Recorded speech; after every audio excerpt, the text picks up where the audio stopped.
The meeting to order. This is the Governing Board regular meeting, Thursday, May 26, 2022. And if you are able, please stand for the pledge. I pledge allegiance to the flag of the United States of America and to the republic for which it stands, one nation, under God, indivisible, with liberty and justice for all.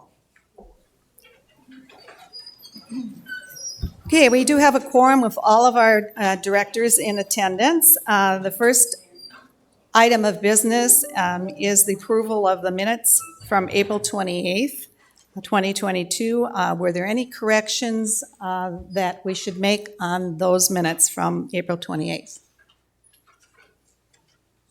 Okay, seeing none, the minutes will stand approved as written.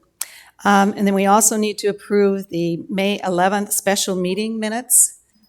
Are there any corrections to those minutes? Madam President? Yes, Roberta. Yeah. I'm going to object to them. I thought they were awful one-sided. Things were missing in the report. It has nothing about Lisa making a statement for Jim Sloan, who was unable to be there. And my statement, there was nothing, even acknowledgement of that. And I just feel that they need to go back for a rewrite. Okay, I'll turn to our secretary. Lisa, you want to respond to that? Yes, that was actually going to be one of my comments as well, that I felt that the letter I read on behalf of Director Sloan should have been in there, and it wasn't. These are not minutes that I had anything to do with. They were approved by you. So these were the minutes that the meeting was called by the board. Just to clarify, the meeting was called by the board president, and therefore the minutes are the board president's minutes. So they can be revamped, obviously, if the board so wishes, but just to explain that, this is a little bit different than a governing board meeting. Okay. I understand. I didn't realize that you had not approved those minutes. Sorry. Thank you, President. I thought that was our typical procedure. Okay, so do you want to work with Karen then on that? And then I absolutely would. Thank you. Come back with that, those changes next month. Okay. Then we have a series of EOMs that are filed, and they are available for you to read. Do we have a motion, Lisa? Thank you, President Fitzsimons. Sorry, I was having trouble getting my chair close enough. I move to accept the May 2022 end-of-month reports as filed information. Okay. Anybody, do we have approval for that? Second? Well, first of all, we need a second, I guess. I'll second. Thank you, Tim. Discussion? Sorry, I just had one question, since I couldn't go over the finance meeting because we couldn't hear it. I just want to verify with Director Brown that we have the information correctly, that under the variance for April 30, 2022, we show an operating revenue of $1,732,932 as overage. I mean, as a plus. SS? I would have to look at the actual information. Okay. Well, let me just do it this way then. This is what I printed off, which is the one that you have information If that's from. what was printed Okay, off. so then all the figures on here are correct, would be correct by the Budget and Finance. Yes. Thank you. Okay, all in favor? Aye. Aye. Aye. Aye. Okay.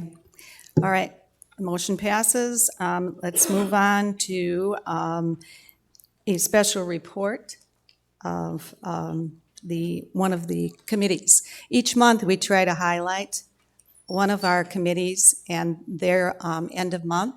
And so this time, we have the Special Arts and Design Committee report that the chairperson, Richard Tornabene, is going to come up and talk about and highlight the work that they've been doing.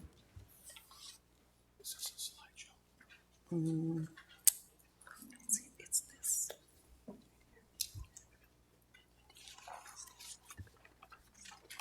Okay, before Richard begins, would you, those of you that are at the back of the room, come on down in front and fill up the empty chairs? Okay, Richard? Thank you. Can you hear me? Okay, good. All right, the Art and Design Committee has a special committee and has been empowered for approximately 2 years. The achievements that we've brought together here are designs. We have an aluminum painting, a lovely one that we're recommending, a blue wave, which would go above the R.H. Johnson, blue tile for Kuntz, lizard acre quilt, which would be in a protective case and included here within the lecture hall. We have an opportunity, approximately 8 foot by 6 foot, as I recall the dimensions, where the art committee, where the art club will be painting on wood tiles a Van Gogh, which is a tavern scene, which would then be put into Kuntz, and then a serving table, which would then dress up the area for the Kuntz region and be available for everything.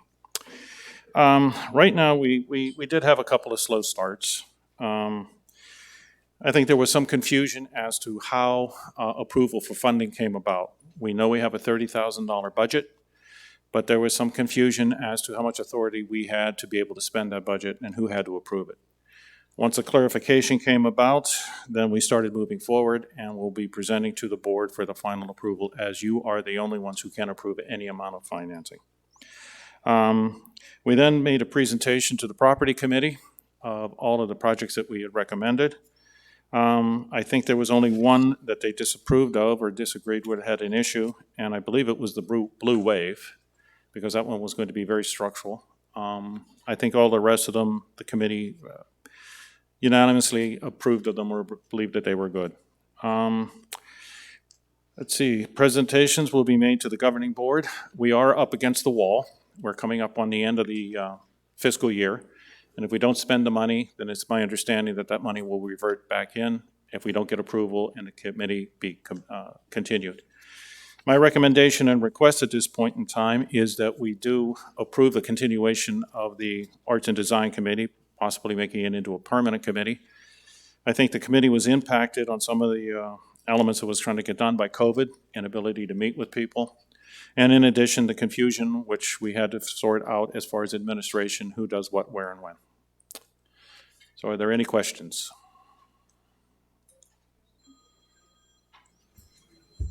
Sharon? In your cost analysis of what it costs for the pieces, have you also spoken with staff in regards to what it costs to maintain them? No, we have not. So there isn't any information then as to what it will cost us to keep those pieces? Yeah, I agree with that. I think that would be for those pieces that maybe make modifications to the structures themselves, so that they would be taken care of. I think on the others, such as the quilt or the Van Gogh, I don't see a maintenance issue there. In all probability, they would be cycled out periodically, very much like the quilts are here. And then there is no maintenance really associated other than hanging them and making sure they're protected. My own belief on it is I'd like to emphasize working with the art or the various craft groups, putting in secure areas, almost like museum quality, as I call it, where you can display their crafts and their artwork. I think there's a lot of talented artists within this community that need to be displayed. I agree. Thank you. Other questions? Roberta? I guess I'm going to need Peter, somebody from accounting, to clarify. All of these projects are being presented together.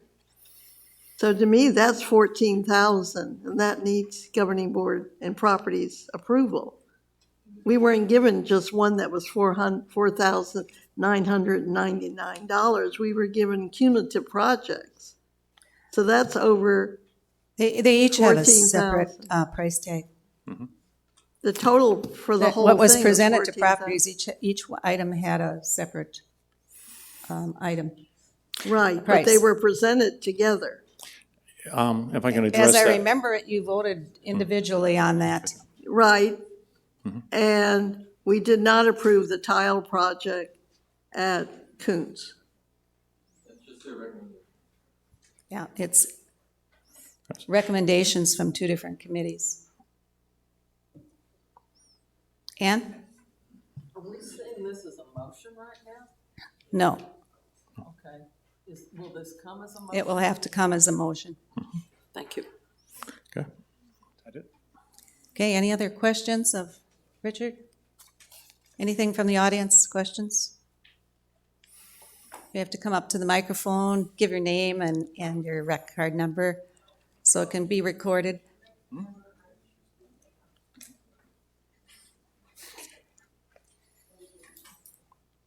This is a lot more difficult than budget finance.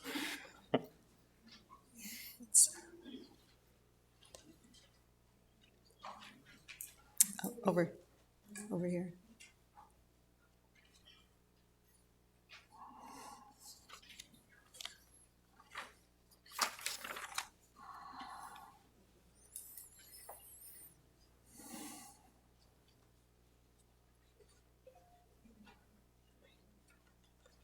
My name is Patricia Leopard.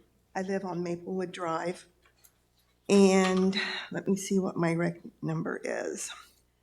I was here, this is just a point of conversation. I hope I'm not wasting your time or our residents' time. I was here when we first implemented, when I shouldn't say we, when the current logo was implemented. And there was a tremendous amount of disagreement with it. It looked like a rooster's crow. And no one could understand why the blue. We live in the middle of the desert. So anyway, I don't mean to be confrontational, but I absolutely disagree with the colors and with the blue and with the ocean and with the water. It doesn't represent Sun City West or our desert. And I will find my rec card. I just wanted to say that for the record. We've had many, many conversations about it, but when this was done several years ago, the residents really had no say in it. It was just sort of shoved past. Okay, thank you for Thank you. expressing your opinion. And you have the number? No, just read your number. Just, yeah, just give it to Karen. Okay, anyone else? Lisa? Thank you, President Fitzsimons. I'm wondering if it wouldn't be possible when the committee, if it goes forward, when they come up with an idea such as, hypothetically, I know the waves may be on hold, but when they come up with the idea of the waves, if they have maybe 2 or 3 different designs and they throw it out to the community, maybe through the rec center news, and let the community vote on it. Let the community have a say in it. After all, this is the community's money we're using to pay for this. And I think if we let the community vote on it and have a say in it, maybe it'll be a little more accepted by the community. Just a thought. Yes, there are a number of different designs for the waves, and so that is a possibility. You have to understand that this committee is in uncharted waters and trying to work out those details of exactly those kinds of things that you're talking about, Lisa. And as you're picking your way through something, the answers aren't always evident, and the procedures need to be tweaked, and we need to even look at the committee and see if there's a better place to have them functioning rather than within the governing board. Maybe this is something that should be a council, like we have a theater council and we have a golf council. And so we need to look at some of those options that might be a better place to have this concept function. Because definitely one of the goals of the committee was to involve the community. So, and and involve them in community art and displaying the artwork of our own artists here, as well as purchased art and rotational art. As Richard mentioned, the quilts that are up above are going to be changed every 2 months. So it's kind of a rocky road as you try to get this whole thing to work together. Any other questions? Okay, thank you, Richard. Thank you. Okay, next on the agenda, we have the filings. Ann? Thank you, President Fitzsimons. The April 2022 financials have been reviewed and accepted by the Budget and Finance Committee. They have been filed. Okay, thank you.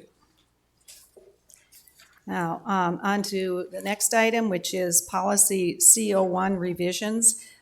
We started working on this, I believe, last month, and Tim, who has taken over the task of helping with the policies that are not covered by committees, has some revisions, and he's been tweaking some things. So why don't you talk about this, or you can start with your motion, I guess, if you'd like to do that, and then we can discuss.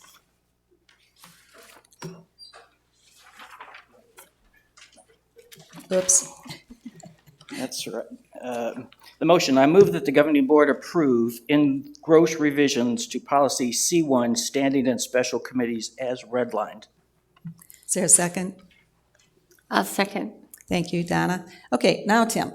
Okay, Talk to us. at our workshop 2 weeks ago, we first unveiled this, and there was a considerable amount of confusion over some of the wording as far as it matching the Arizona statute covering open meetings.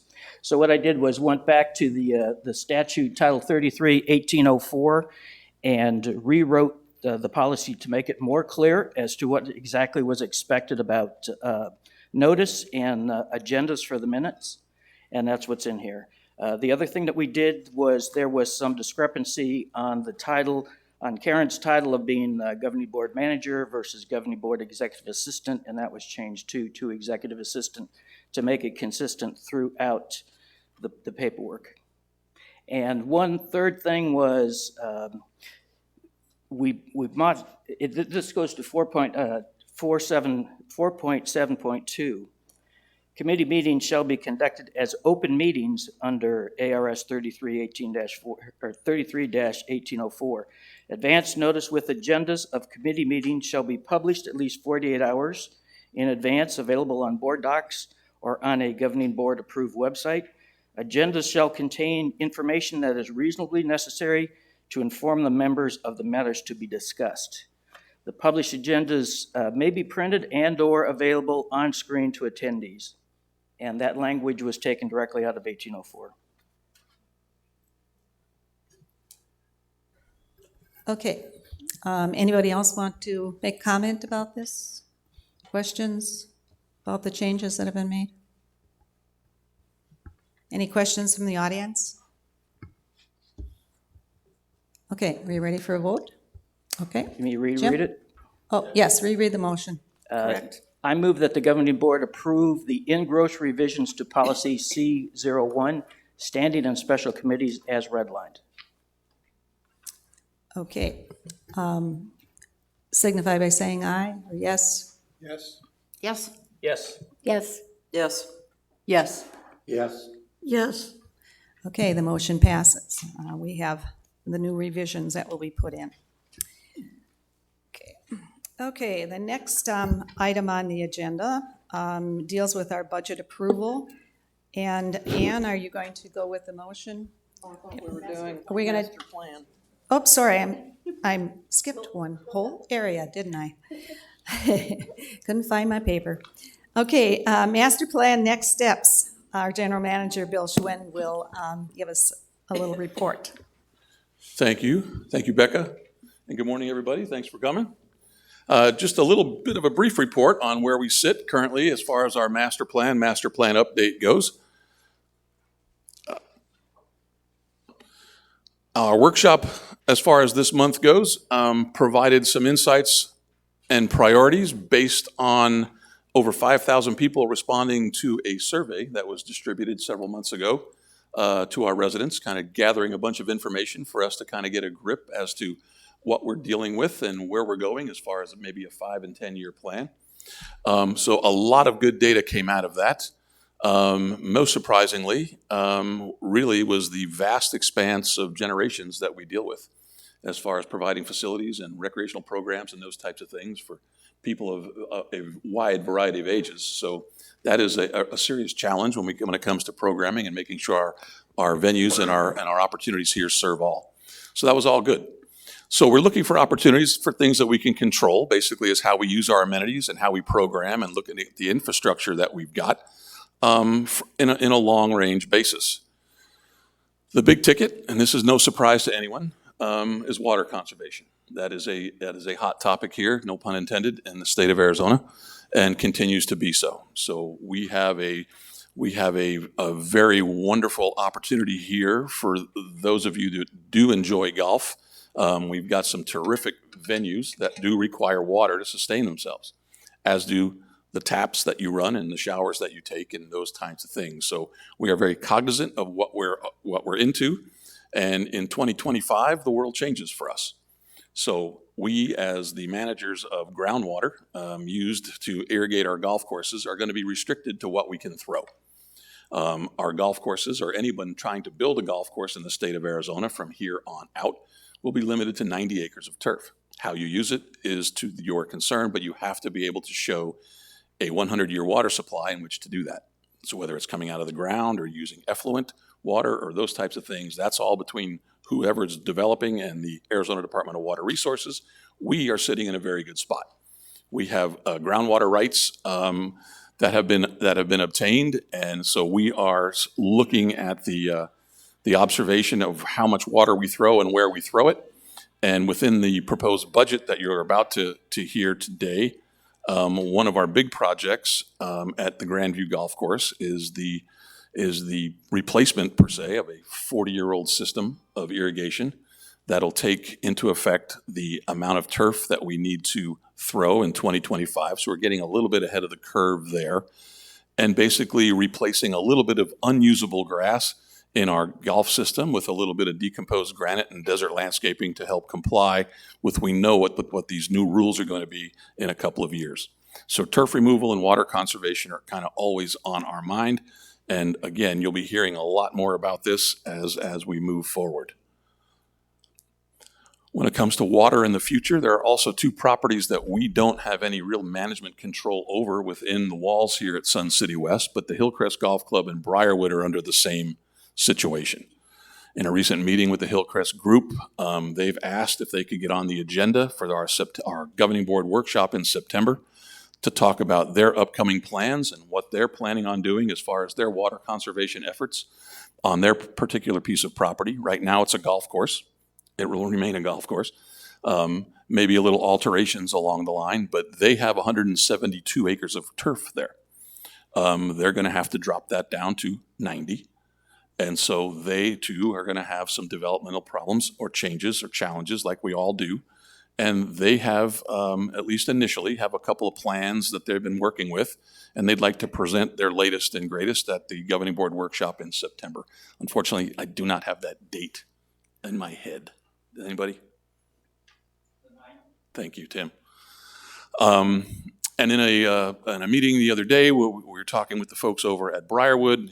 Some of you may or may not be members there, but they are in the process of a special assessment election and looking at their members to contribute additional money to their program.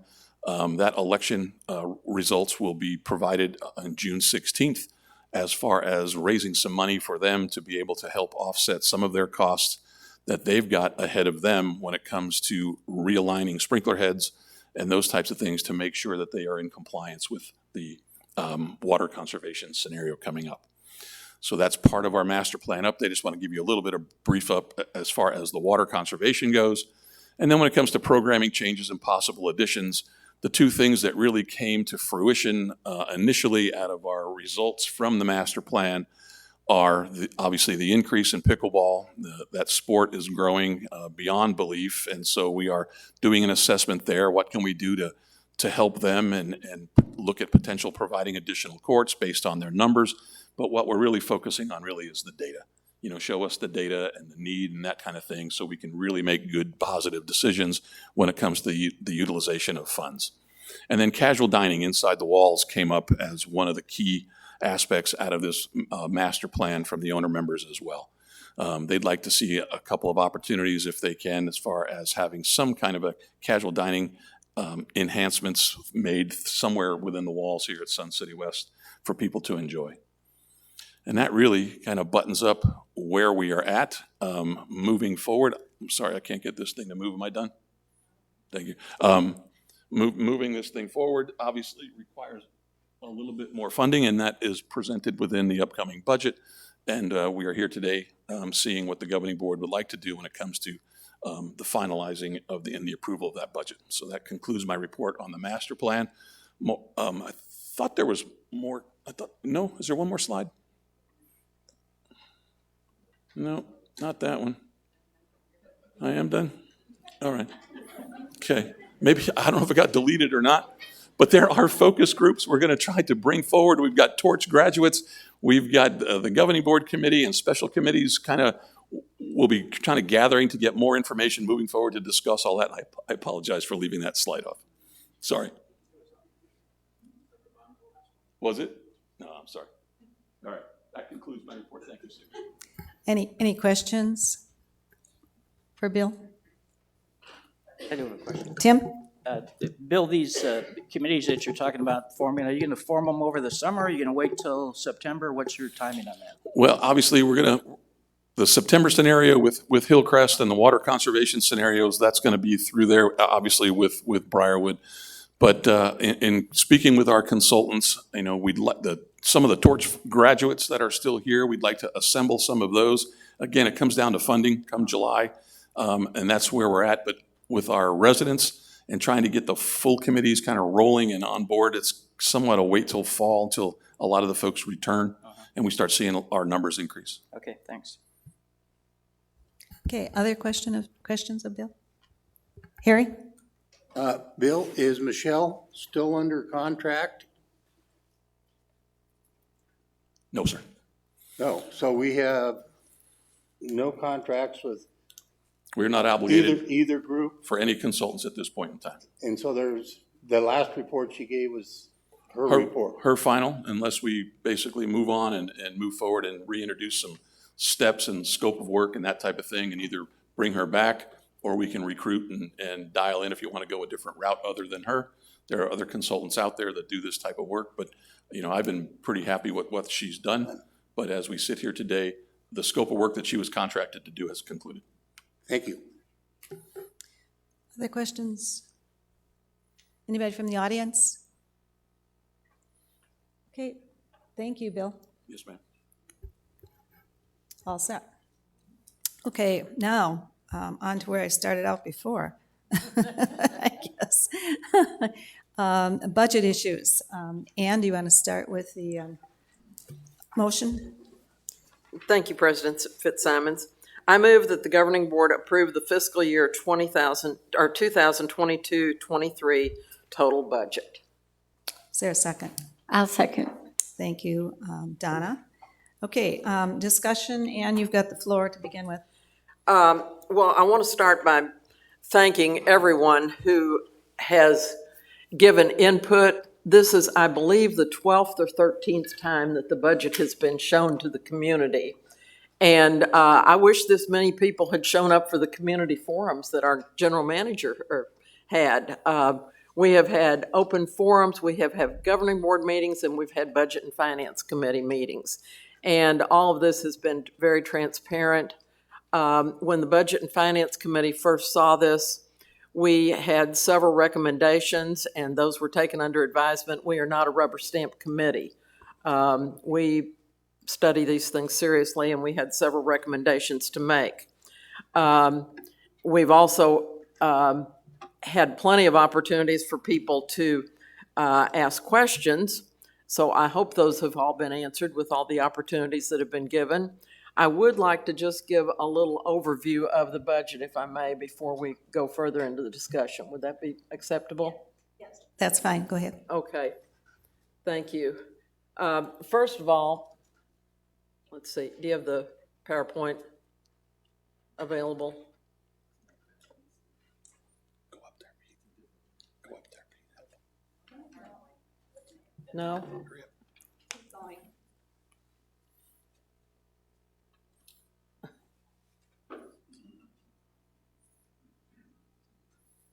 Keep going, it's There we after, go. after the, Okay.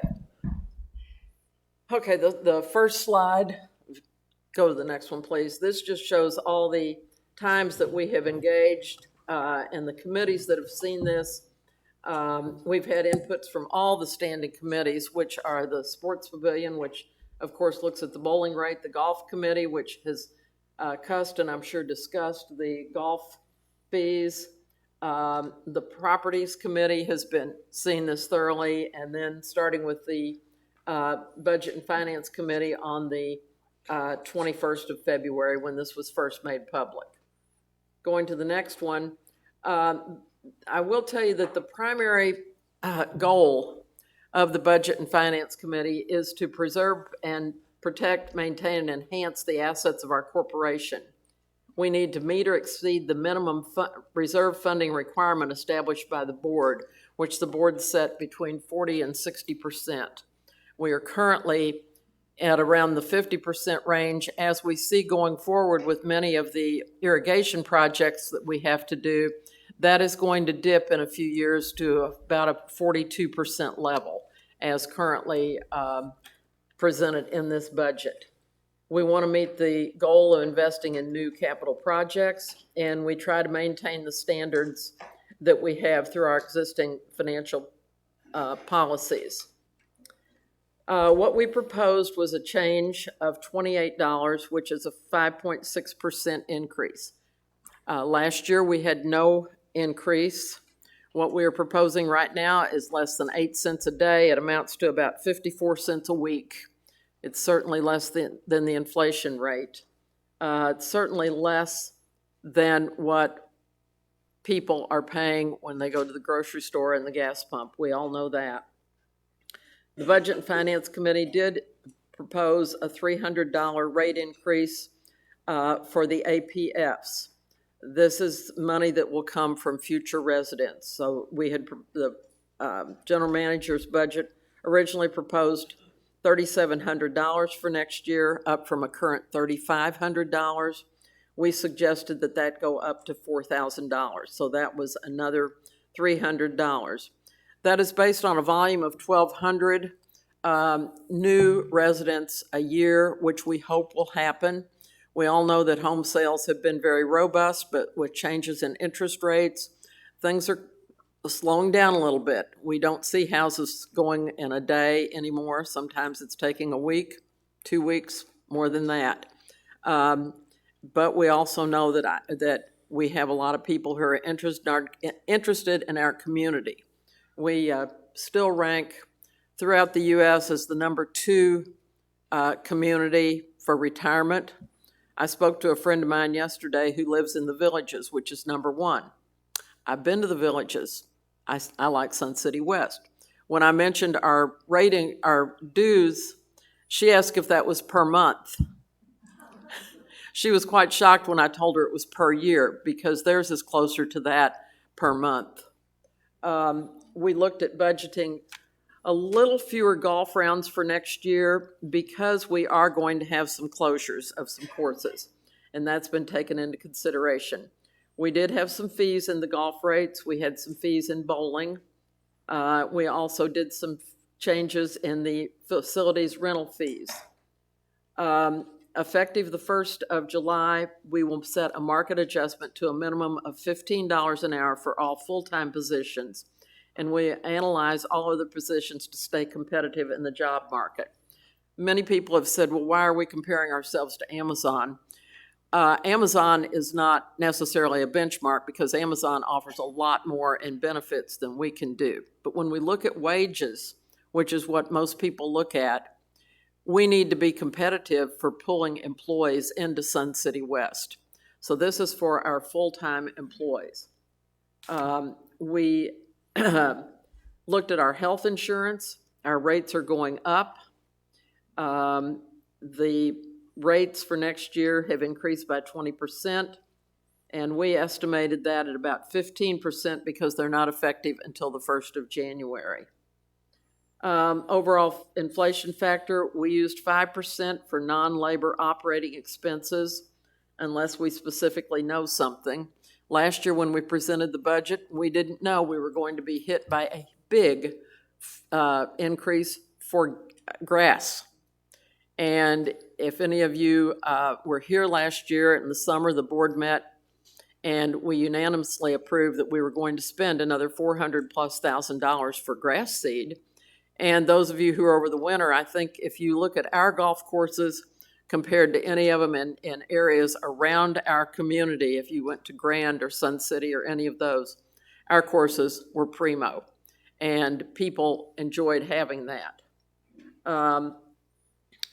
We also invest every year approximately 10% of member dues toward repair and replacement of items. We like to keep current on our maintenance. We have wonderful, wonderful staff who take care of what we have.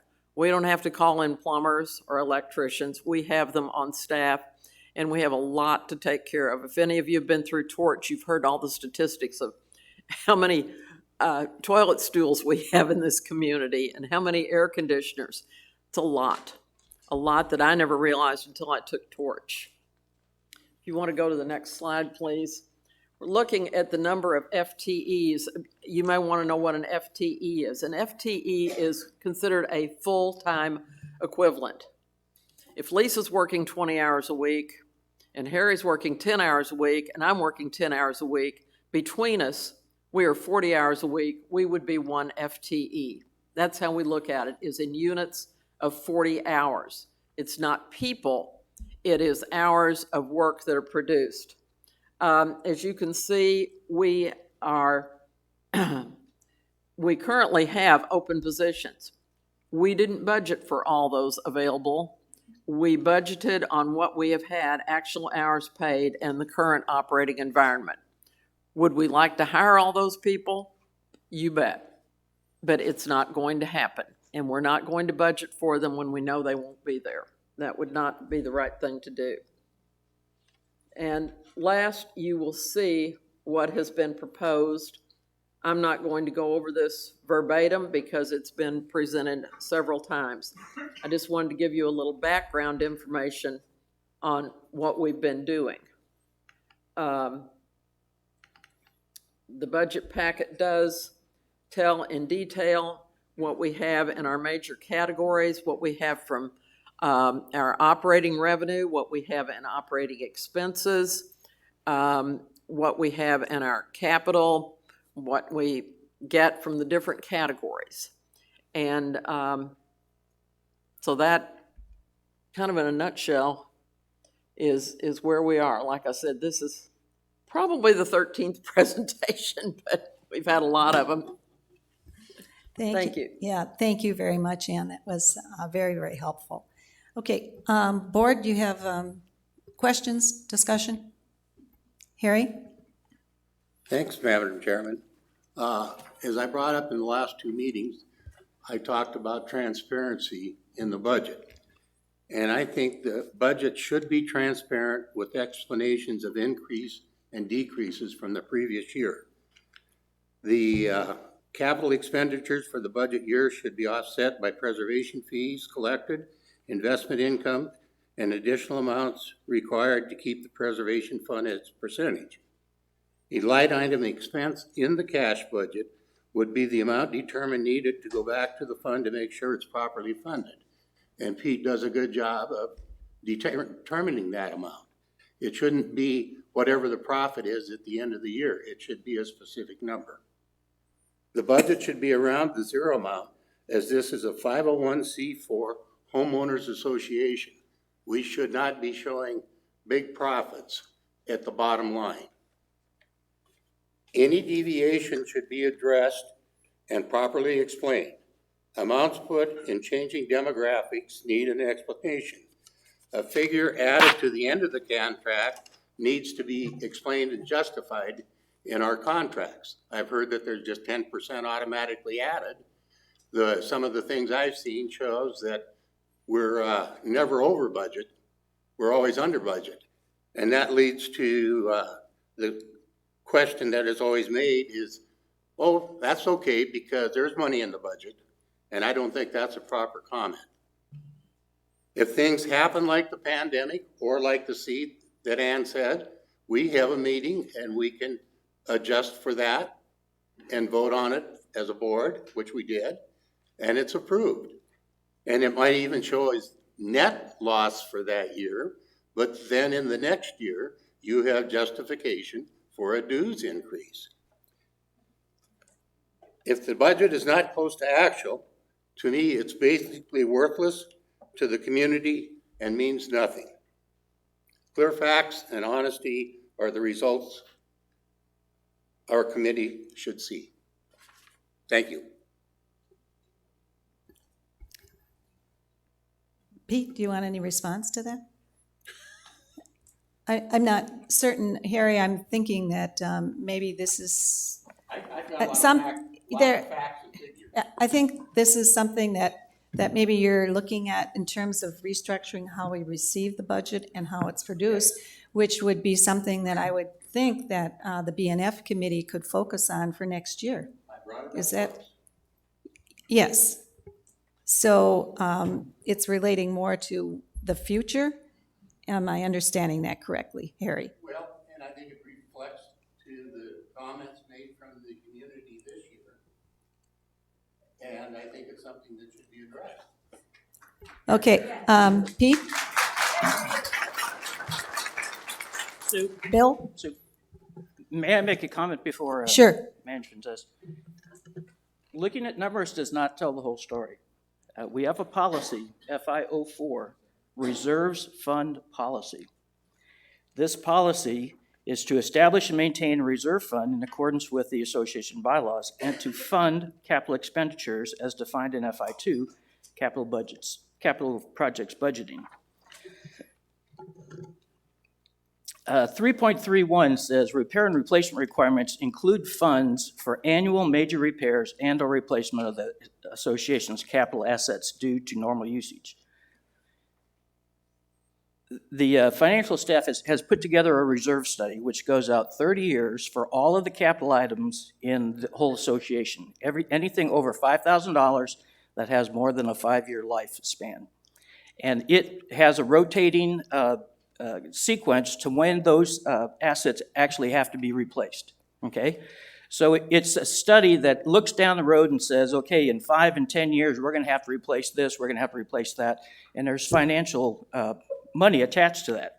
So that's what the reserve study is, okay? So what this is talking about is reserve funding policy. Reserves are funded from the association's operating cash flow determined by the association's annual audited financial records. Operating cash flow, this is 4.1.1, is defined as the excess of revenue over or under expenses, depreciation, and amortization. It's not profit. It's excess cash flow, okay? It's important. So the annual operating cash flow adjusted by capital-related fees and expenditures shall be transferred to the fund, and it basically goes on to say that at the end of the year, the excess cash flow will be transferred into reserve funds to pay for all these other things. Okay, now my question is, if you could go back to the all division slide, please. What this budget, okay, 2 items. If you look down in expenses, repair and maintenance, that's just normal wear and tear on stuff that happens as we go along day to day. Okay, it's the reserve study that is funded by the excess cash flow, inflow, outflow down here, and you're budgeting $1.4 million for this year. Well, last year it was 2.6. And the year before that it was, 2.2. Year before that it was 2.4. My question is, are you budgeting enough to take care of your replacements, your R&R budgets? That's the concern I have. And we've got one of the highest R&R capital budgets this year that we've had in several years, $10.2 million. So if you're not funding it there, you're going to be taking it out of reserves, right? And my question is, are you budgeting enough to cover those expenses? Can I respond, Well, Madam President? Oh, it wasn't to you, it was just it was a comment. question to the, to Pete, I believe. Are you asking Pete? Okay. Well, thank you both. Harry, as you know, we've discussed it. I actually would support, and if you go back to those budget goals, we took your advice and defined it, that when the operating budget is considered, one of the functions that we're looking for is what Tim's referring to, is the infusion into the reserve funds. That's a critical part of the funding of the repair and replacement. The other two main factions are APFs, which funds about 70% of the inflows right now, but it's highly dependent upon people coming into the community. To be reliant upon that entirely, I think, would be not a good policy. And, you know, so the second item is the dividends and interest that comes out the reserve funds. That's about 5%. So approximately 10% or $1.5 million a year, or 10% of your dues by function of the excess goes into the reserves. If you were in any HOA in America, find me one that doesn't take your dues and puts 10%, 15, 20, 25% out for the repair and replacement of the asphalt or the roofs or the playground equipment. It exists. We just do it in this manner. If we want, I said I did support that in the future, but we can't violate policy until that reaches that, where a portion of the dues would be directed into the funds directly, and then the excess would come down to a number that people don't perceive as excess or profit. Okay, thank you. Other questions, comments? Ann? Well, I would just like to make a comment that we just went through a master plan. We had over 5,000 residents respond, and they told us things they want to move this community forward. Among them, casual dining, covers for pickleball courts, maybe even more courts, walking trails. These are things, these are amenities that people say they want, but they will not occur without us having some excess funds, revenue over expenses to do that. And I think any of us know that that is exactly like our budgets at our home. If there's something extra that we want, we're going to have to make sure that we have extra coming in over what's going out. And that's just kind of basic math. And Harry, I appreciate your comments, but when you served on Budget and Finance Committee for 2 years, I didn't hear those kind of comments from you. Thank you. Lisa? Thank you, President Fitzsimons. And to Ann's point, I think well said, and what I'd like to say is, from my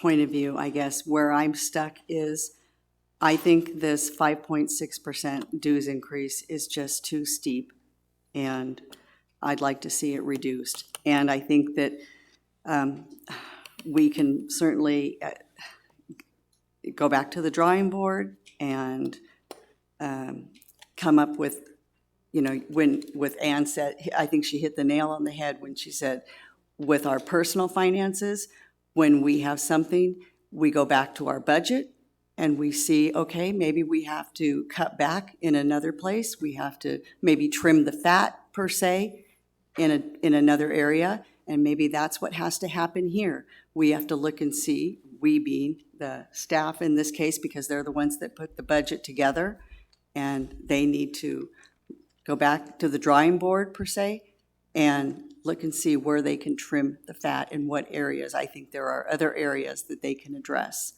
and maybe trim the fat and reduce this 5.6%. But for me, it's a hard pill to swallow right now in lieu of all of the emails and phone calls the governing board has been receiving. And I think that we need to listen to what the community is saying.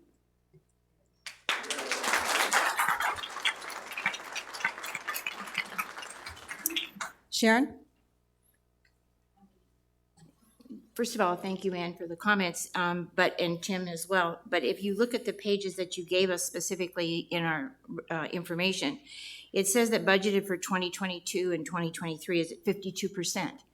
And if that's the case, it was 56% last year. And now we're budgeting forward to 52% of your reserve capitals being covered. And it goes down to 48, not 42, but 48 clear through 2025. So I don't have anything going down that far, first of all.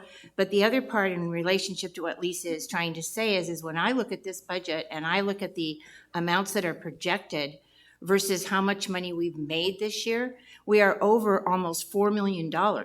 And so if you're looking and running the figures on this, you can't tell me that there isn't places where we could take this and look differently at the budget and not have to have a dues increase.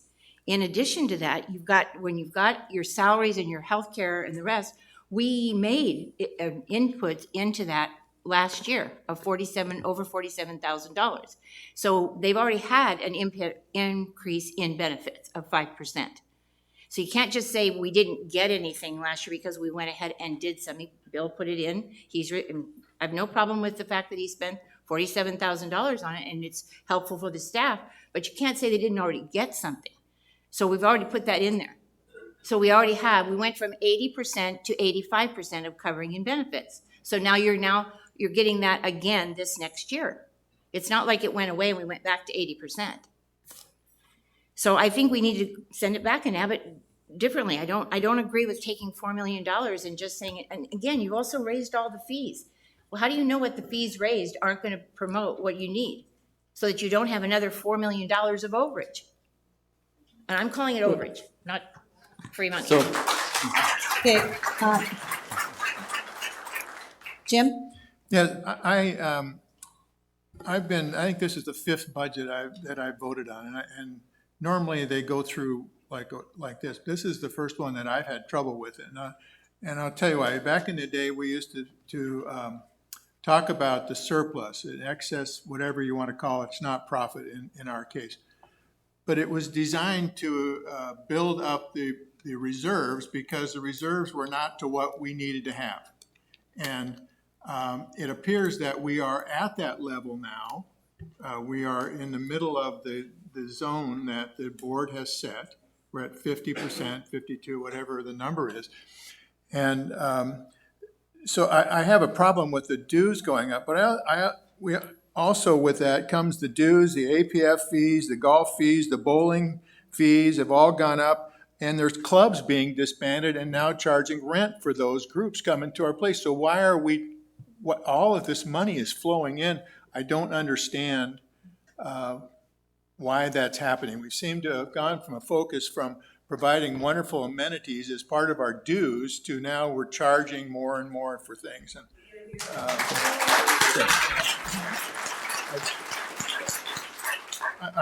I don't think I can vote for this budget as it stands. So that's the statement. Other comments from board members? Lisa? Thank you, President Fitzsimons. I have a question for Pete. Okay, he's Okay, ready. he's still there, okay. So, Pete, let me ask you, this is kind of difficult, so I'm going to turn my head, if that's okay, Sue. Fine. So, Pete, Just speak into the microphone. okay, so say we go no dues increase whatsoever, and I know we're looking at this, right now we're sitting at a 52% roughly in our reserves, and we'd like to be between the 40 and the 60% in our reserves, and I find it hard to believe that if we do no dues increase, that we're going to automatically just drop below. We're going to just drop all of a sudden to that Fair enough. Can you answer that? Tons of things to talk about. First of all, this wasn't just one person's budget, wasn't just Bill and I communicating. We went out to the community in these forums. We went to the Budget and Finance Committee unanimously. In their January meeting, they witnessed the difficulty in the labor market and said, you are falling quickly behind. The open positions is an attestation to that. Number two, I'm glad you mentioned the reserve funds. There are three main inputs into it. I won't go back into that, but the operating margin is one of them. It is 100% true that we're having a very good year. Question for any of you on the board, do you know where those positives are coming from? The answer is discretionary spending. It's entirely coming off of golf revenues, bowling revenues, special event revenues, guest fees. These are all elective. Not one single member out here had to pay another dime of your $497 to engage in those activities. Not one dime. It all came because we made investments, as Ann alluded to, in our golf committee that said, it was about $280,000 additional spend.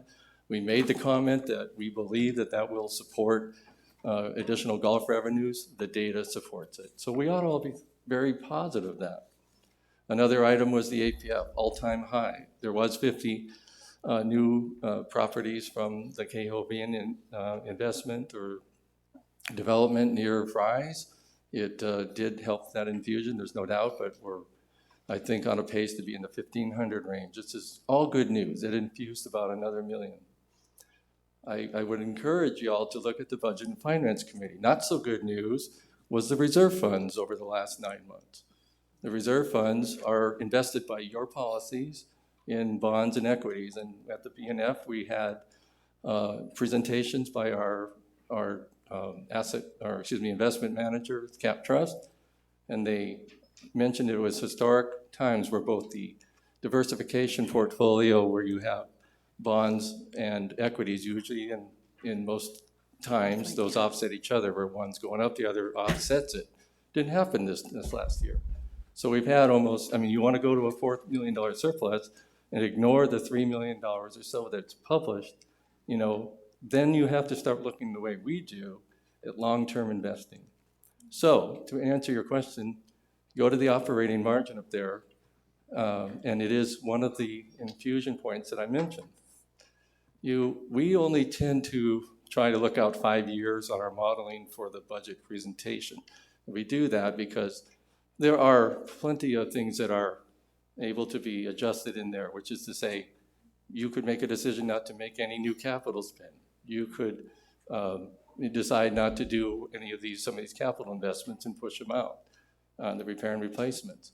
Good or bad, your APF rates could be adjusted.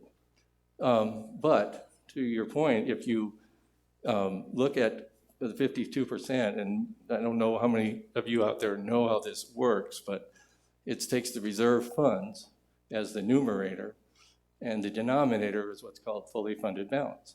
And that basically is, I think Ann might have said what it is, but it's the replacement value currently for all 1,200 or so light items at the prescribed replacement time right now. We have about 90 million in that study, and about 50 million would be considered fully funded right now. Our 28 million or so divided into that 50 million is where you get the percentage of 53 or so percent. So looking out 5 years, if you took the entirety of the proposal in this year of, say, 300,000 and said no dues, then you reduce the denominator, which is to say that 497 doesn't go up at all.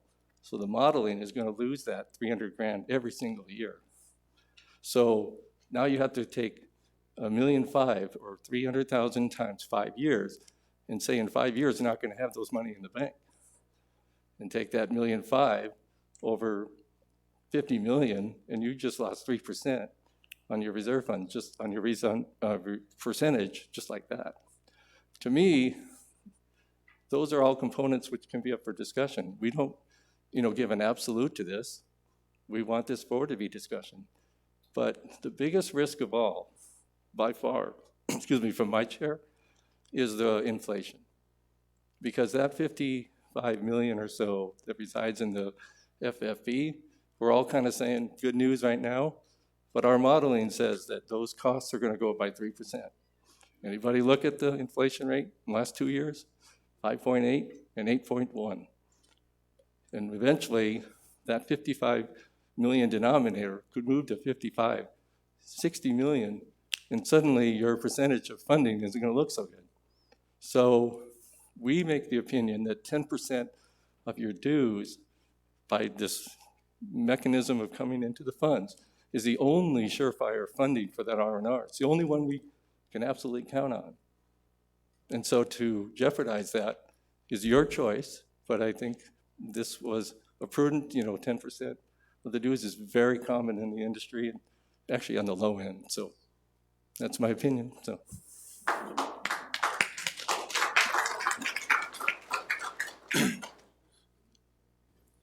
If I may? Yes, Bill. I do have a couple of slides I'd like to share with you just to kind of talk about some of the concerns that we've recently received. I know there's been some articles in the newspaper, there have been articles in the opinion editorial page and whatnot, and those are terrific. I mean, we love to hear from people, but we prefer people come in, like Harry was talking about the transparency of it all. That's our goal, right? We're not here to hide anything from you. These numbers, Pete's office, my office, are open. Come talk to us. Come talk about your complaints or your concerns and those types of things. We love to hear positive stuff too. That's okay. But we're here to help you. We're here to be some fiduciary, responsibly honored people to work here for this association. So let me talk a little bit about this. And if I ask the people in this room here, if I go out and talk to the 27,000 people and ask them a simple question, do you want your fees increased? I guarantee I know what the answer is, right? I've officiated basketball certified in the state of Arizona for 15 years. I know what a home game is, and I know what a road game is. Not easy to make a call in a home arena with a bunch of people staring at you. I can do it, and I've been booed by bigger crowds than this. And so someone has to make a decision, right? But it's really not just the general manager. Like Ann said, this has been going on for a while. 13 public meetings. We've got, and I don't want to, I'll go out here and just start thanking the committees that have been working with us since December, putting this together. But let's talk a little bit about where we're at today. Who's got the clicker? Can you roll one? Okay, I want to talk about a couple things. This is what we're up against, and this is not just us. I mean, it's outside the walls, it's across our nation, it's the reality of the world, right? These are the times we're currently living in. I have a gentleman sitting here in a striped shirt named Todd Patty.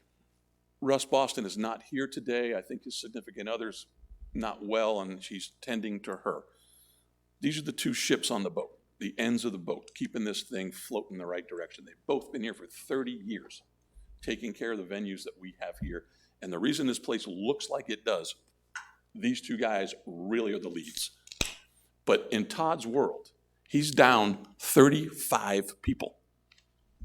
So that's what we're up against. And we are trying to make sure that this place remains the premier facility that it is, deservingly so. But it's tough. It's tough on staff, it's tough on Todd, it's tough on everybody, right? We can't grow people. He can grow grass like no one else. He can't grow people. And so this is what we're up against. And this number changes every day. We talked about this last week, it was 59. Today it's 61, right? So we have people coming in, we have people going out every day. But it's tough. It is really, really tough. And in Todd's world, I don't think anybody here, if I give you an application and an hourly wage, want to come out and start working and cutting grass and doing this in 115-degree weather. It's tough. And we're not the only golf courses in town. They're all dealing with this. So this is a challenge for us. It's a huge challenge for us. Roll. Sorry. One more. Keep going. Thank you. Ann talked about this, right? When we talk about our FTEs, so the 61 people that, or the seats that are currently open are not full-time equivalents, right? Ann talked about how that's all calculated. We budget, and the graph that she showed, go to the next slide if you can, Becca, I'm sorry.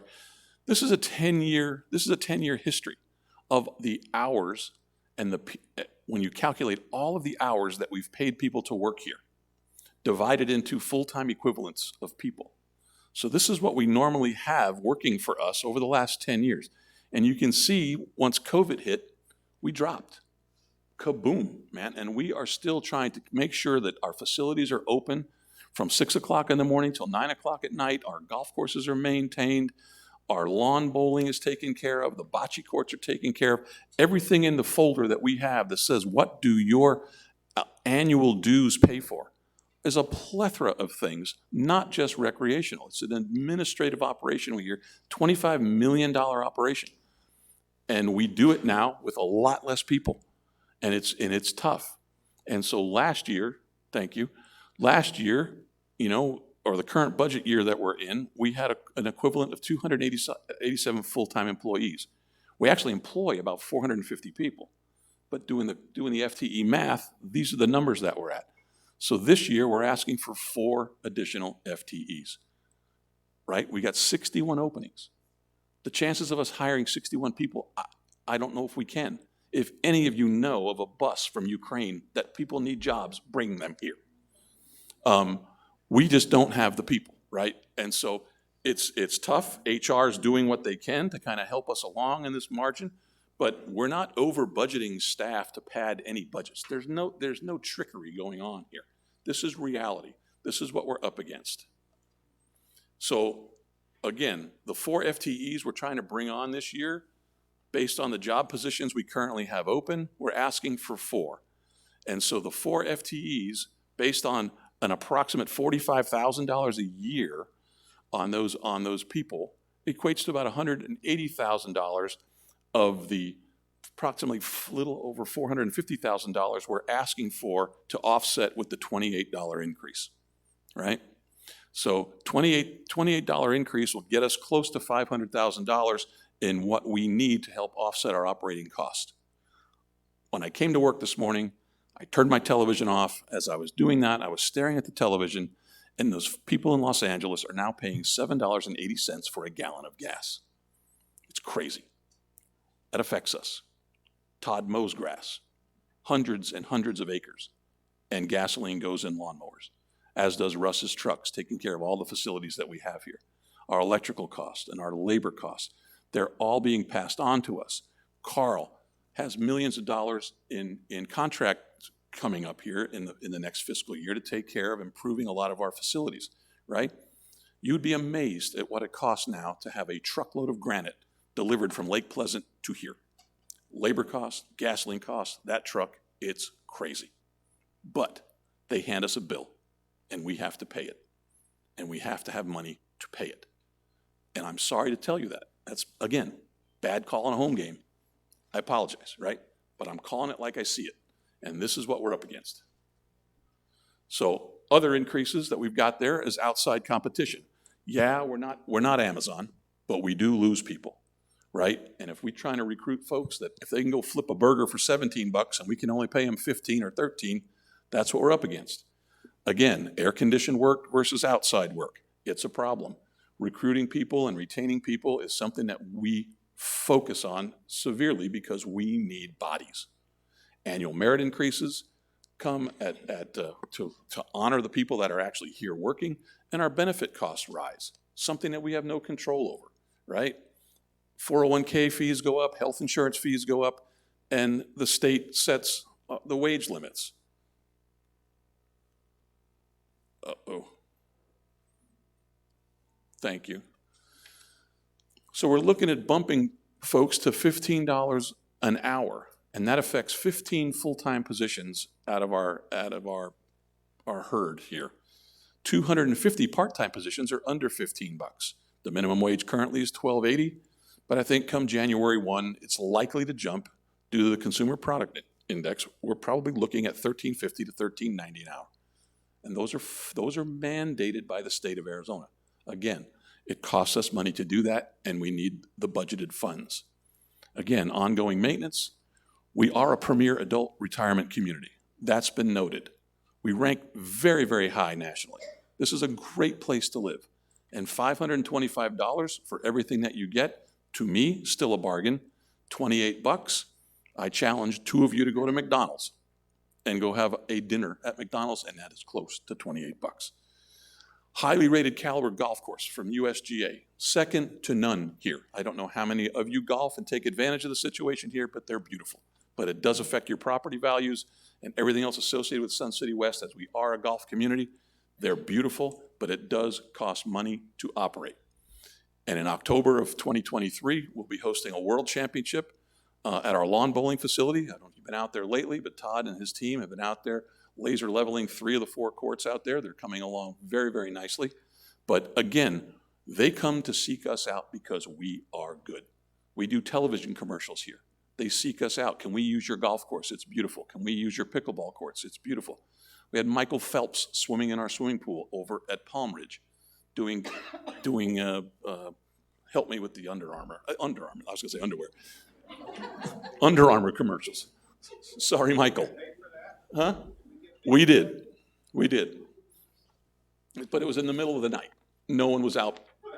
Okay. That too. But anyway, again, the 4 outstanding recreational aquatic facilities that we have, all the chartered club activity space we provide, adult sports venues, the theater, the biggest private library in the state of Arizona, and all the work that CC&Rs do protecting and enhancing your property values all come at a cost, right? And the cost is people. We say this all the time in our budget presentations. You know, if you look at our gigantic pie of what we do with the revenue monies that come in from our membership program, right? Primarily, it's people. The next biggest expense that we have globally in our budget is utilities, right?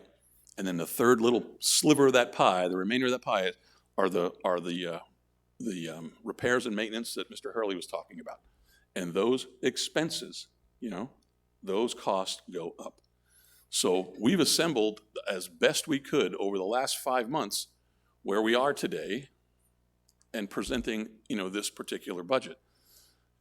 And believe me, it's come at a cost. It is, our staff are depleted. I've got folks working 6 days a week.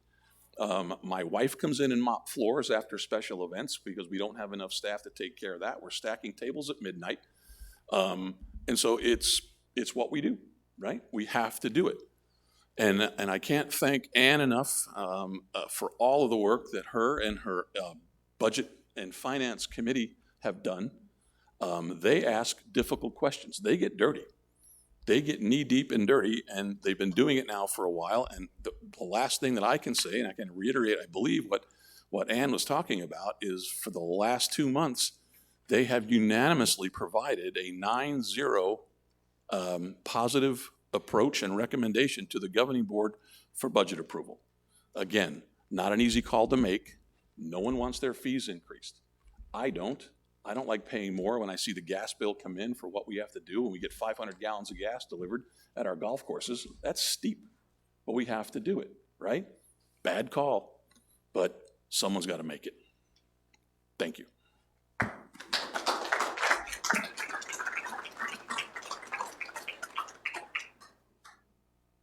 Harry? Got a question for you, Bill. Sir. The budget I've got in front of me shows budget for 22-23 for salaries, payroll taxes, salaries, wages, and benefits, $16,383,441. Projected for 21-22 is $14,897,067. So that is an increase of salary and wages of 1.426344. And you tell me you're only budgeting for 4 full-time people? No, That we seems made- like a real different number. That's No, we made, altogether accurate. So it does say in the nomenclature, if you'd like to bring that up, but I paraphrase it, it did say that the 4 FTEs equates to 180,000, quote, of the increase for next year. There is no doubt that right now the entry level for one of our positions is like $13.20.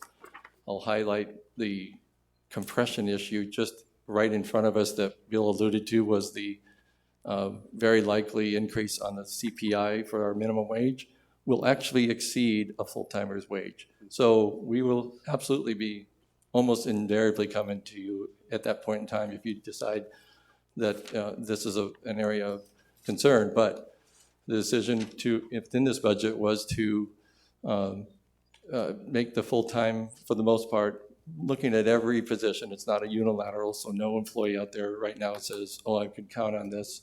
But most likely that $1.80 or so will be applied across the board, and that will be about $700,000. Okay, thank you. Because Okay, percentage-wise. talk into your microphone there, so we're. Okay, sorry. So it becomes recorded. Thank you. Yeah, percentage-wise, that's about a 9.5% increase in labor. And then the other expenses this year is a 10.836 over projected for 21-22 and budgeted. And of course, all the cost of seed is in the 21-22. So those percentages seem a little on the overinflated side. Well, thank you. We are trying to be very transparent. So the Golf Committee heard this, and when they were evaluating their fee increase, you're part of it, you're the chair of it. It was discussed what exactly is facing primarily in the, it's not even like a projection, it's real time. Our phosphorus, fertilizers, chemicals aren't 5%, aren't 10%, aren't 15, 200%. 200%. These are hundreds of thousands of dollars that we're already starting to inflict into our current run rate. But next year, Todd, who knows it down to the absolute bag of fertilizer, is proposing about $300,000 in that category alone. And the Golf Committee did approve a golf increase as brought forward by you and Pat, because that increase was to cover those expenses. And unanimously. Okay, other questions? Questions or comments from the audience? Come on up. Lynn Kellis, 129120. I want to comment a little bit on what Tim said regarding the making sure all of our funds or replacement funds are covered. I'm sure it's been looked at, but I know that with the increasing rates for everything, mostly due to gas, our whole economy, I just wonder if we do have all of our items estimated at today's value so that we are surely covered for that cost. And what I'd like to say to the community, because I am also part of the community, a homeowner, kind of think about it as maybe when you bought your house, it cost you $1,500 to put an air conditioner in. And so you figured, oh, I'll budget for a new one, that's not a problem. Well, guess what? You know, your air conditioner goes out this summer, you got gas fees to get it delivered here, which are high. That little air conditioner that you budgeted your $1,500 for is now $5,500. How about that? So I guess the point I'm making is I see this community as part of my home. I'm going to take care of my home and keep the property value up. And if we don't invest in our community, I don't like paying extra money in fees. That's crazy. But if it means that my community can stay with a good high standard and keep us the second highest senior community around, that's awesome. But most of all, I want to live in a nice community, and that's why I'm here. Thank you. Okay. Any other comments?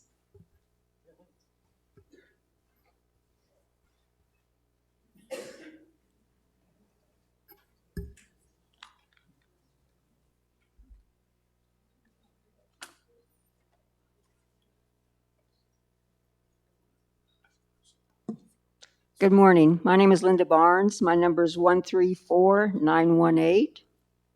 And I want to thank the governing board members and all the committees who have done all this hard volunteer work in preparing this budget. I live on Tomahawk Way, and I'm a former elected city council member and have dealt with some of the same issues you're dealing with. And I also want to remind you that the people who voted for you and not the management of Sun City West, which means you represent me and all the people in the audience who don't want to see an increase in the budget. Common sense should tell you that we are in a recession. 1 gallon of gas costs $5 or more. Food prices are going up. My family's on a fixed income and we have no other source of income. So every cost affects our monthly budget. We have a meager savings for emergencies only that we have to access each month to pay our bills now, just as you need to do to fall within the amount of money available to you. If you don't have enough money to pay the bills, then make some cuts. That's what I'd have to do. What about getting rid of some full-time positions and making them part-time to cut down on the hourly wage and benefit packages? And you have a great employee pool right here in Sun City West. If you'd offer some part-time positions to us and advertise them so we know that they're available. There are some who can still work, and it would help them through the recession and help you with your annual budget so we can pay our dues. I want you to start thinking about cutting instead of increasing your spending, making positions part-time and hourly. And the other thing I'd really like to know after I've been reviewing this for a short, it's my ignorance for not being involved sooner. But I really want to know why we, as homeowners in this community, why we do not have the ability to know what the salaried people are getting paid. And the fact that the board members don't even have this information. Why is that? Is that because of bylaws? Is it some sort of, I want to know. It's on the what, website, ma'am. Okay, Okay, your time is up. Thank you. thank you. Anybody else? Please come to the microphone quickly.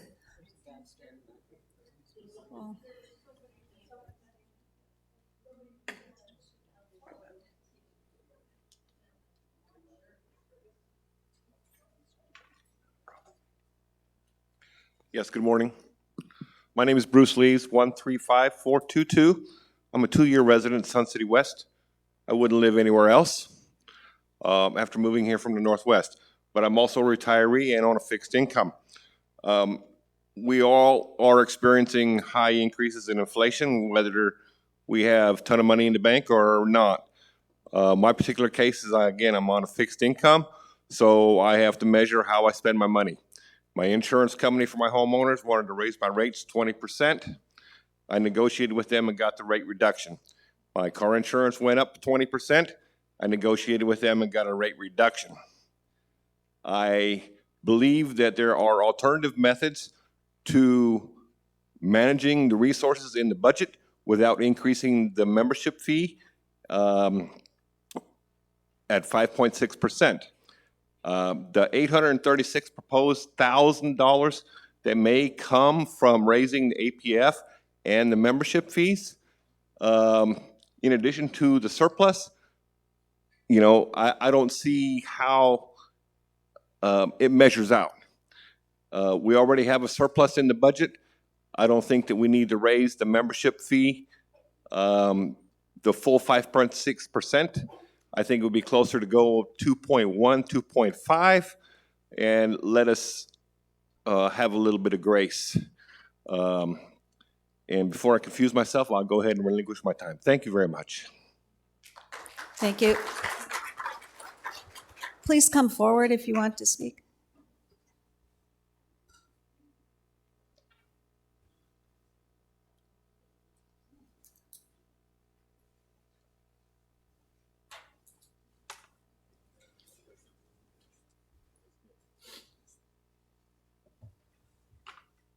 Patrick Giles, 120181.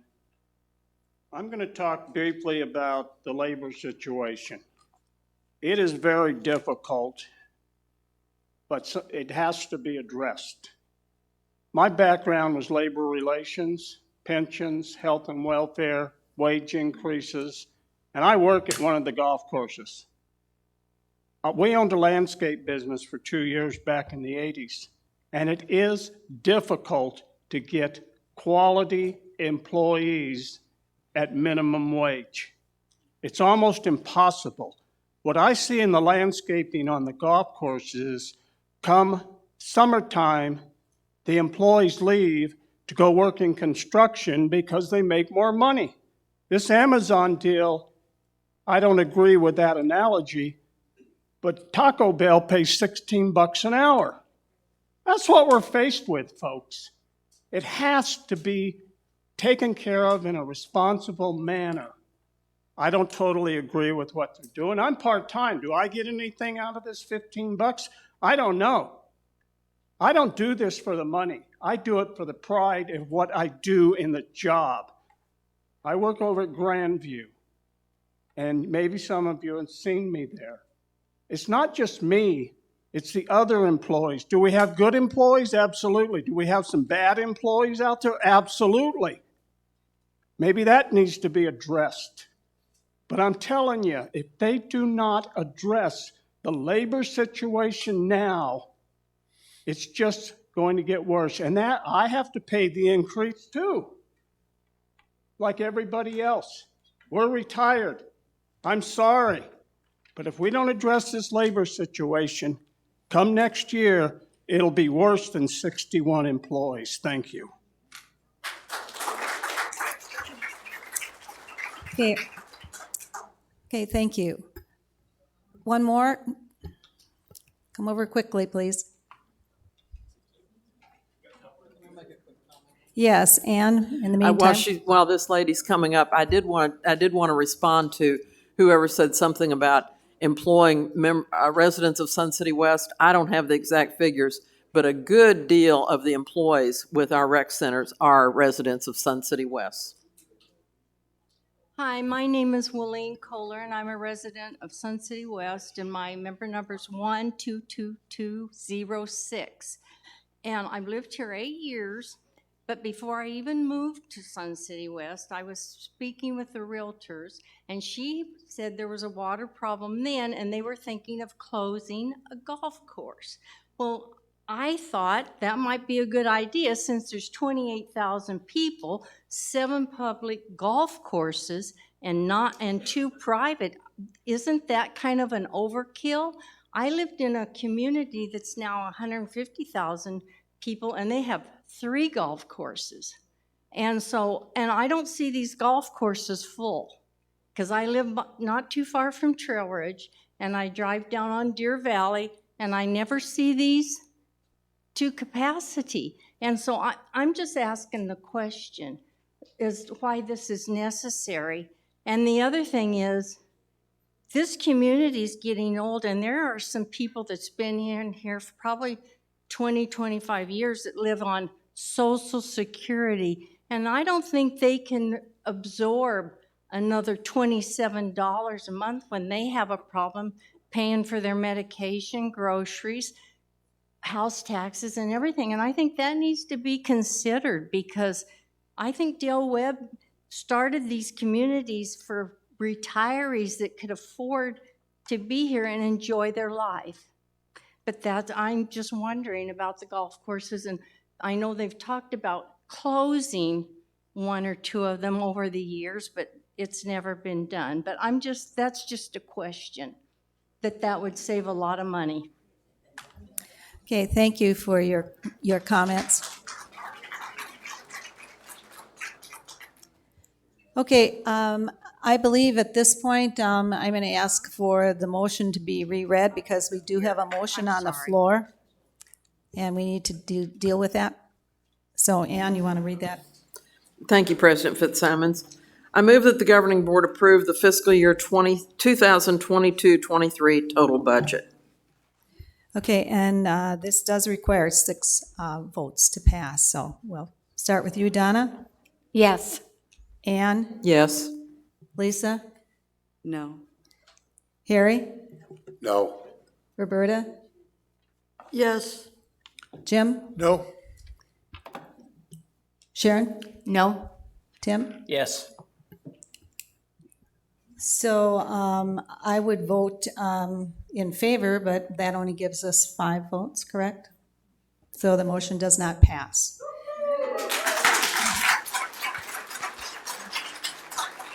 So at this, What do you want to give up? So at this point, then we need to discuss what budget we would approve.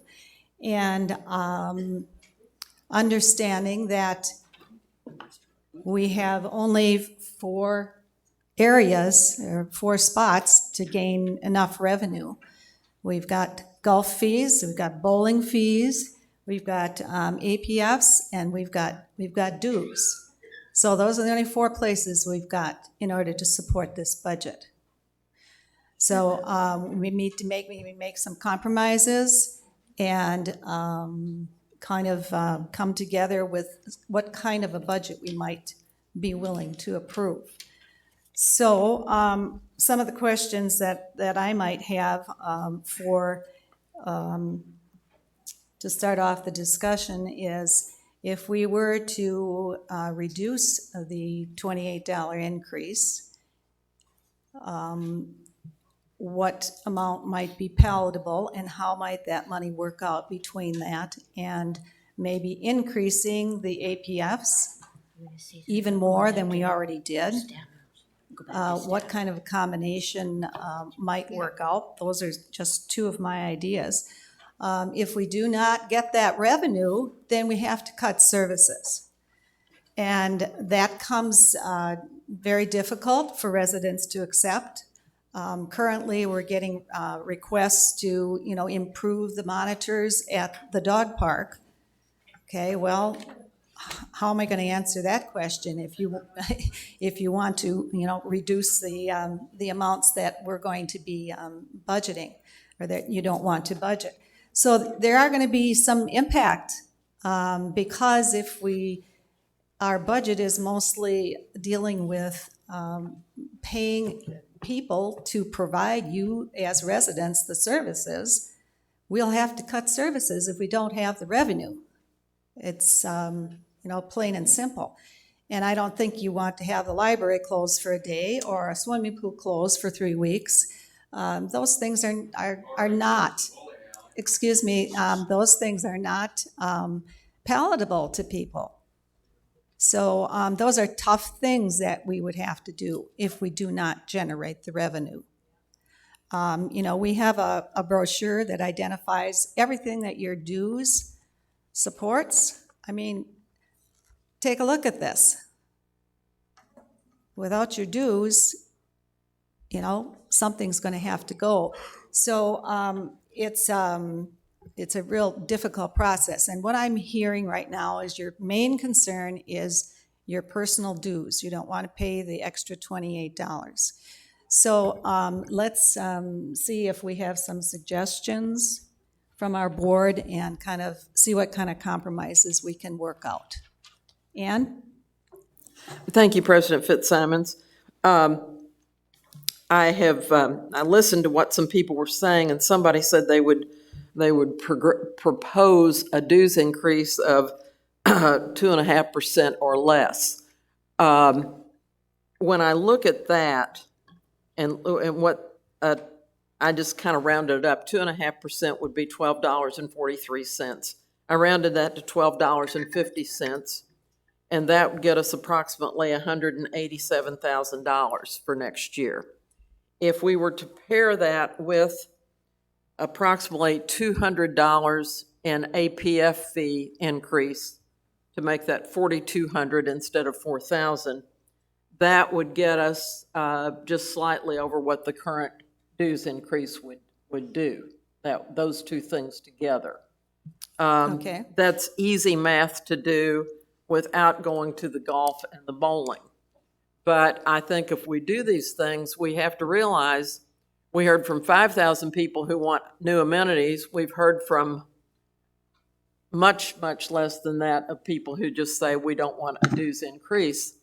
But we're going to have to think about what we can do with the master plan going forward. So, but these are 2 things that I think would get us where we would need to be right now. Okay. Just my calculations here. Okay. Other ideas? Sharon?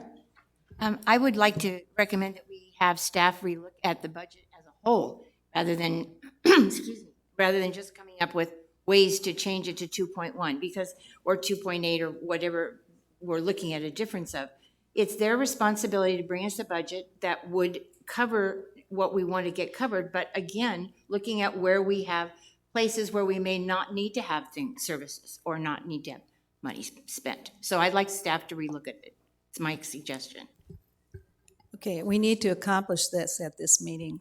We're required to have a budget by the end of May. So, Or what? Yeah. well, we need something to operate on. Let's continue this discussion. Maybe staff, you've got some recommendations for us. Do you have some ideas? Bill and Pete? I once again reference back that this was not just brought up today. It was brought up in January. It was brought up 13 different times. This very meeting, we had the opportunity for anybody in the audience, in the community, not even governing board, to come and request that. There were 6 people at one, there were 7 at the other. We accepted, and from our opinion, that the budget as moving forward was acceptable. We presented it at a workshop approximately 2 weeks ago. Yes, there was some discussion, there was any proposal to necessarily move it back. And probably at the end of the day, to say to staff, what do you recommend? That's what we did recommend. That was what was unanimously approved at the Budget and Finance Committee. So yeah, and then, but the bylaws do require that by the end of May, you have to have a approved budget. Okay, does anybody else have a compromise suggestion? Roberta, you're looking like you're... I'm just figuring out, I'm not very good at She's doing the math. Well, in 2020, because we didn't have an increase last year, we went up 3.5%, and I'm recommending we do the same this time. A 3.5%? Yeah. And anything about the APFs? It's not going to hurt home sales. So yes, I would go up there. to go up with them as well. Okay. Other alternatives? Ann? I Or just Don? wanted to tag on to what Roberta said. That would bring the dues to approximately $514. It would be about a $17 a person increase at 3.5%. Okay, so about half of what had been originally recommended. Tim? Could I make a recommendation? We take a quick break so people may. Yeah, use the facility. okay. Okay, let's have a little recess. 5 minutes is enough, maybe? Okay.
Okay, I'd like to call the meeting back to order.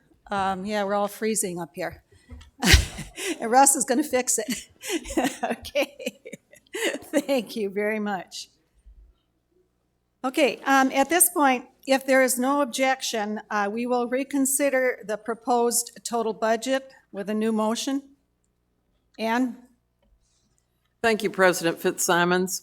I move that the governing board approve the total, the fiscal year 2022-23 total budget, which will now include a $16 increase in annual dues and an additional $150 increase to the asset preservation fee.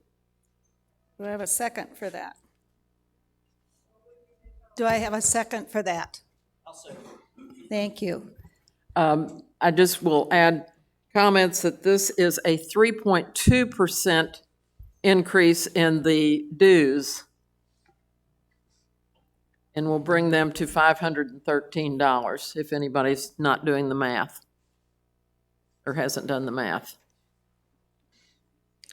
Okay, and an additional APF? 150 on the asset preservation fees. An additional? Okay, wait a minute, Roberta, go An ahead. additional 150?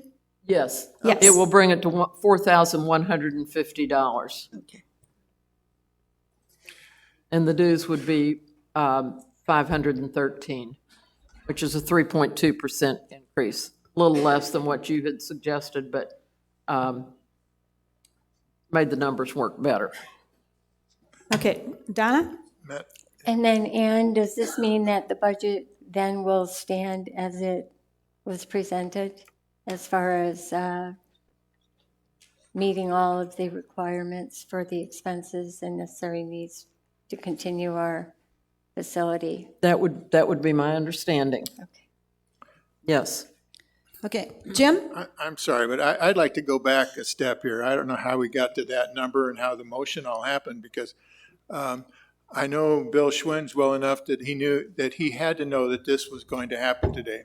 I would like to hear from staff what they would propose if we did not give any increases. What would they propose to cut? What are we going to cut?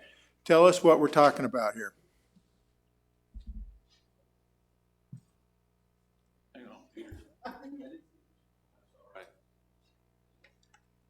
Madam President? Yes. Mr. Sloan, I do take a little offense to what you said. I have no idea what is going on with the governing board. We presented a budget today with a 5.3% increase, looking for $28, period. What I'm saying, Bill, is that you, I happen to know that you, as astute as you are, had to know that there was objections to the budget coming into this meeting today. There's objections on this board over whether the sky is blue. But thank you. There are objections, and they're justified in a lot of cases. But I would like to hear what you're suggesting. I suggested $28. After working 5 months with 13 different public meetings, working with administrative boards, the Budget and Finance Committee that represented a unanimous 9-person forwarding of this particular budget, we've heard this. taking into an inflation rate that is not seen in this country for 40 years, knowing we have expenses that we need to operate at the level that we currently are today. That was presented. Now, if you're asking me to basically deal with how we decide to cut $250,000 out of this particular budget today, without giving the governing board any time to recommend any of things that they see that they'd like to have cut, and if you want to put that directly onto me, without consulting with finance, without consulting with Todd, without consulting with Pat or Barry or any other department head that we have, what they want to give up, I'm sorry, I don't have that answer for you right now. So we would be justified in saying to you, if we're not going to approve this, then you need to go back and redo the budget? Is that what we're saying? Not redo the budget. If you give us a dollar amount, we are obligated to operate this organization within that range. We can't do operations. We are not in that area. So these are your areas that we're talking about. We can't make recommendations that we want the library closed on Tuesdays instead of just Mondays. So we can't do that sort of thing. So it has to come from you folks. It can't come from us. And I just said that. And I just said, without Correct. having an So opportunity to what I'm challenge. saying Okay. is that we can't decide that today. We can't tell you that we're going to take it down to this level and you can get away with things. You just give us a number. Okay, we have another director with a comment. Lisa? Thank you, President Fitzsimons. So, Bill, I have a question. Yes, ma'am. So you say you had no knowledge that there was some questions as to whether or not the budget was going to pass, but I'm going to ask you a question. President Fitzsimons called me directly on Tuesday to question me as to how I was going to vote on the budget. And I was very open with her on the phone, and I told her that my direct concern was the dues area. I was very open. She said, "How did, what was my concern?" I gave her my concern. She said, "What would you like to see?" I said, "Sue, I can't give you, tell you what staff can do." She said, "Well, I'm conversing with them. We're talking with the attorney. The budget has to pass by the end of May." So when she says we are talking with the attorney, are you telling me you weren't in on that conversation with the attorney regarding the budget passing? No, ma'am. Okay, thank you. I think, Lisa, he was referring to what we were conversing about during the recess, that he wasn't party to that. That's what I assumed you were talking about. Okay, any other comments about the compromise that is in front of us? Harry?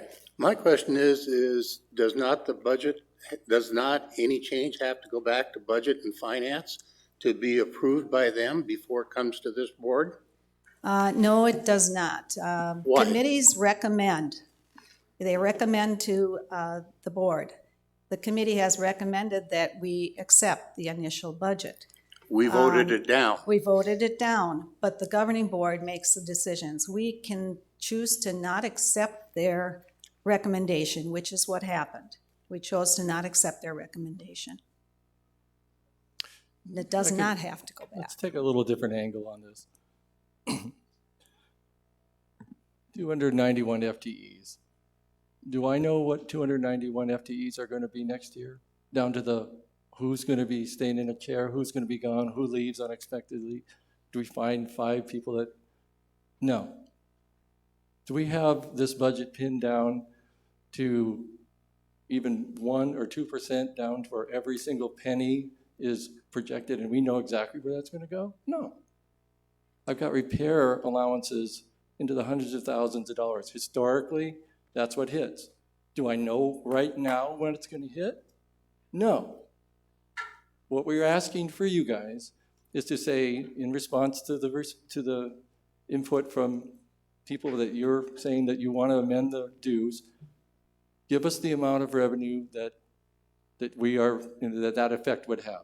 It's one of 10,000 inputs that come in on revenue. Guest fees, golf fees, polling. Do we know exactly what those are going to be? No. You give us an amount and we function within that. That's what he said a few minutes ago. Get this approved. We react to factors that hit our revenue stream every single day.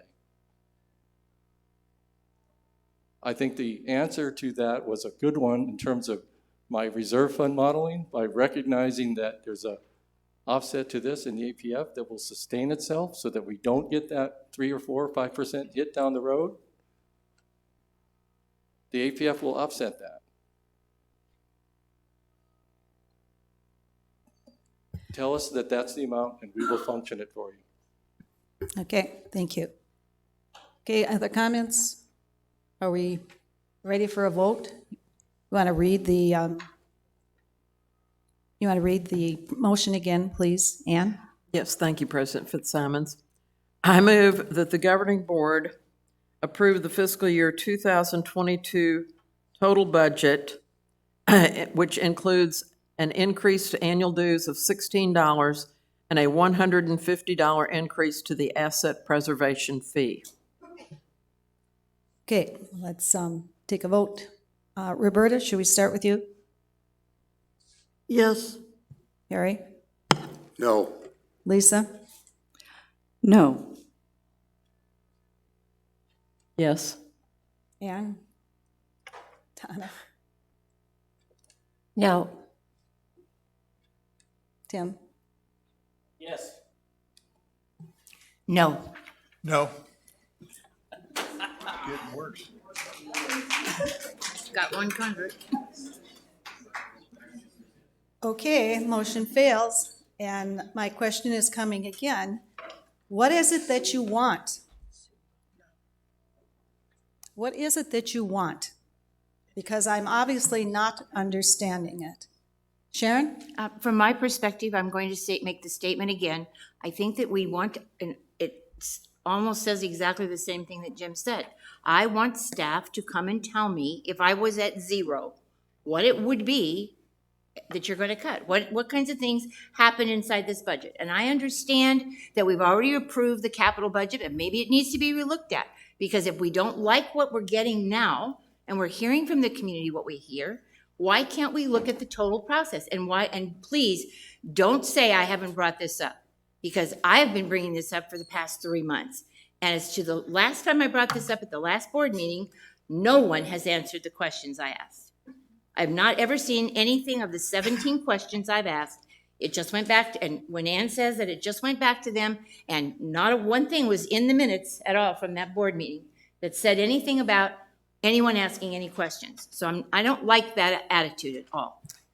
Okay, well, I will respond by saying you had a private meeting with the Finance Committee to ask your list of questions. So you did have a private viewing. Okay, other comments over here? Pete? So, we've mentioned it many times, 63% of the costs in this association come from labor. There's plenty of things that I have absolutely, they're fixed costs. I can't change the amount of the property insurance. There's like 400 grand a year, can't change it. I can't change the utilities. I can't change the repairs that come about. So it's going to be in labor for the most part if you are proposing to expand upon the currently now about $250,000 reduction. So if you, again, I go to your point, just we don't have to define it. The budget would just be an amendment to, the amount, and we would operate within that. So I agree with what you were saying is you tell us where to cut. So, labor would be the most likely, and so if we do less of a wage increase, we run the risk of losing more staff, as the gentleman alluded to. So you might start fielding calls when we go to closures. These are the cause and effects, so I will do it.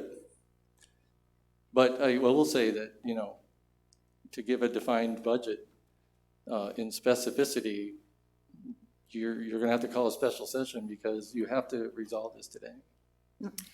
No. Lisa?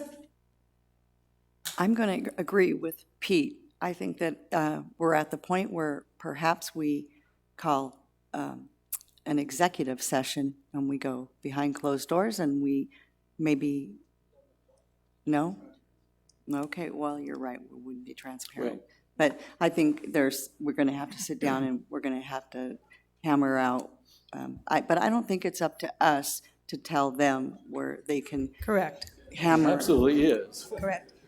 Okay, Lisa, I might ask you what changed in the last 5 minutes, because you indicated to me that you were satisfied with the motion that Ann was putting forth, and then you voted against it. So what made you change your mind? It was the conversation that Bill presented in his statement where he said he had no knowledge of the budget, that anybody was going to be opposed to it, and my conversation with you. And I find it very hard to believe in my conversation with you where you told me you've been in conversations with the attorney to discuss what would happen if the budget didn't pass on the phone. And I said, when I asked Bill if he was involved, and when you said we have been in conversation with the attorney, Are you telling me he wasn't involved in that? I didn't have any conversations with an That's what you told attorney. me on the phone on Tuesday. Well, you misunderstood. But the attorney has identified that we have to do it by May. That's maybe the Correct. part that you By the didn't- end of May, that's correct. Yes, right. And- So that's what I was referring to. Sure. And Tim? Let's see if we can't cut this short. We've got a block of 4 people that are going to vote against any, let me finish, okay? I'm going to recommend that we ask the general manager to submit the budget without the pricing, without the dues increase, so that we can pass it today. Okay? Because this is his budget. This isn't our budget. This is his budget. We can approve or disapprove the budget. It's not up to us to tell him, here's the money that you have. He submits a budget, we approve it or we don't approve it. We've already disapproved the budget, so I'm asking him to resubmit the budget right now without the $419,000 excess dues. Okay. Lisa? Thank you, President Fitzsimmons. If we can ask Director Maloney, she voted no on this go-round, and could Good we ask question. her? Yeah. It bothers me that staff presents a budget stating that this is the budget that's necessary for us to continue to provide the services that we provide here in Sun City West. And that budget wasn't just by Mr. Schwinn, it was by all staff, as Mr. Schwinn stated. And so I respect their input.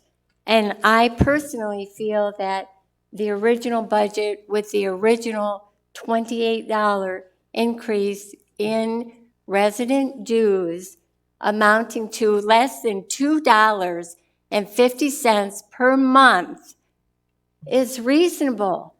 I really struggle with not having respect for our staff and the committee and their decisions, and that's why I voted no. Thank you.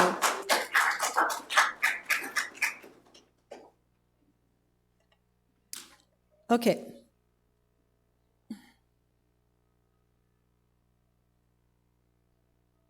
Bill, do you want to respond to anything?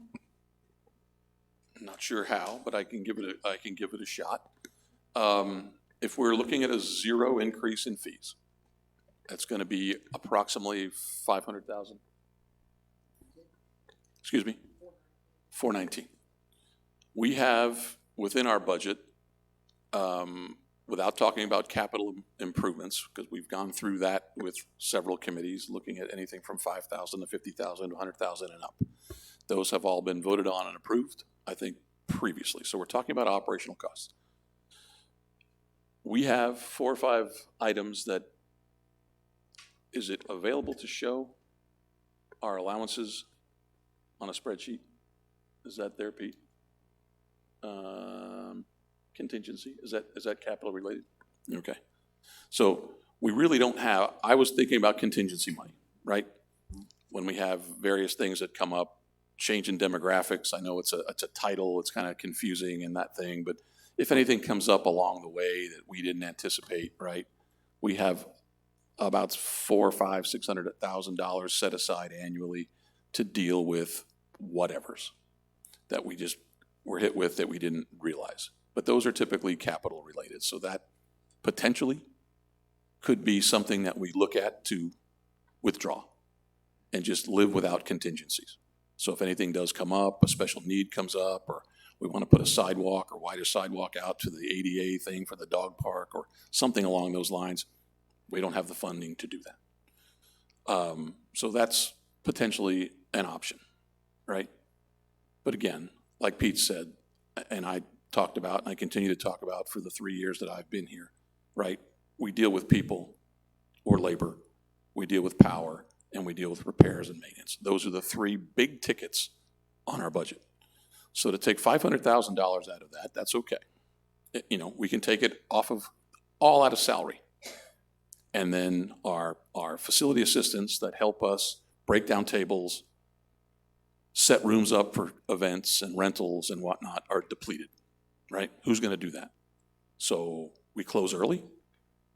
We have 4 rec centers. Do we need 4? I can close 1, close 2. You know, aquatics, the biggest electrical cost we have operating this venue is electricity.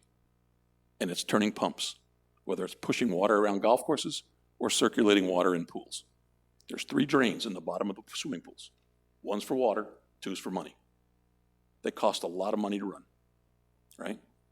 Operational cost, they're there. I don't know if all of you swim, maybe not, but all of your fees go to help offset the cost of that chlorine and keeping those pools sanitary. That's what we do.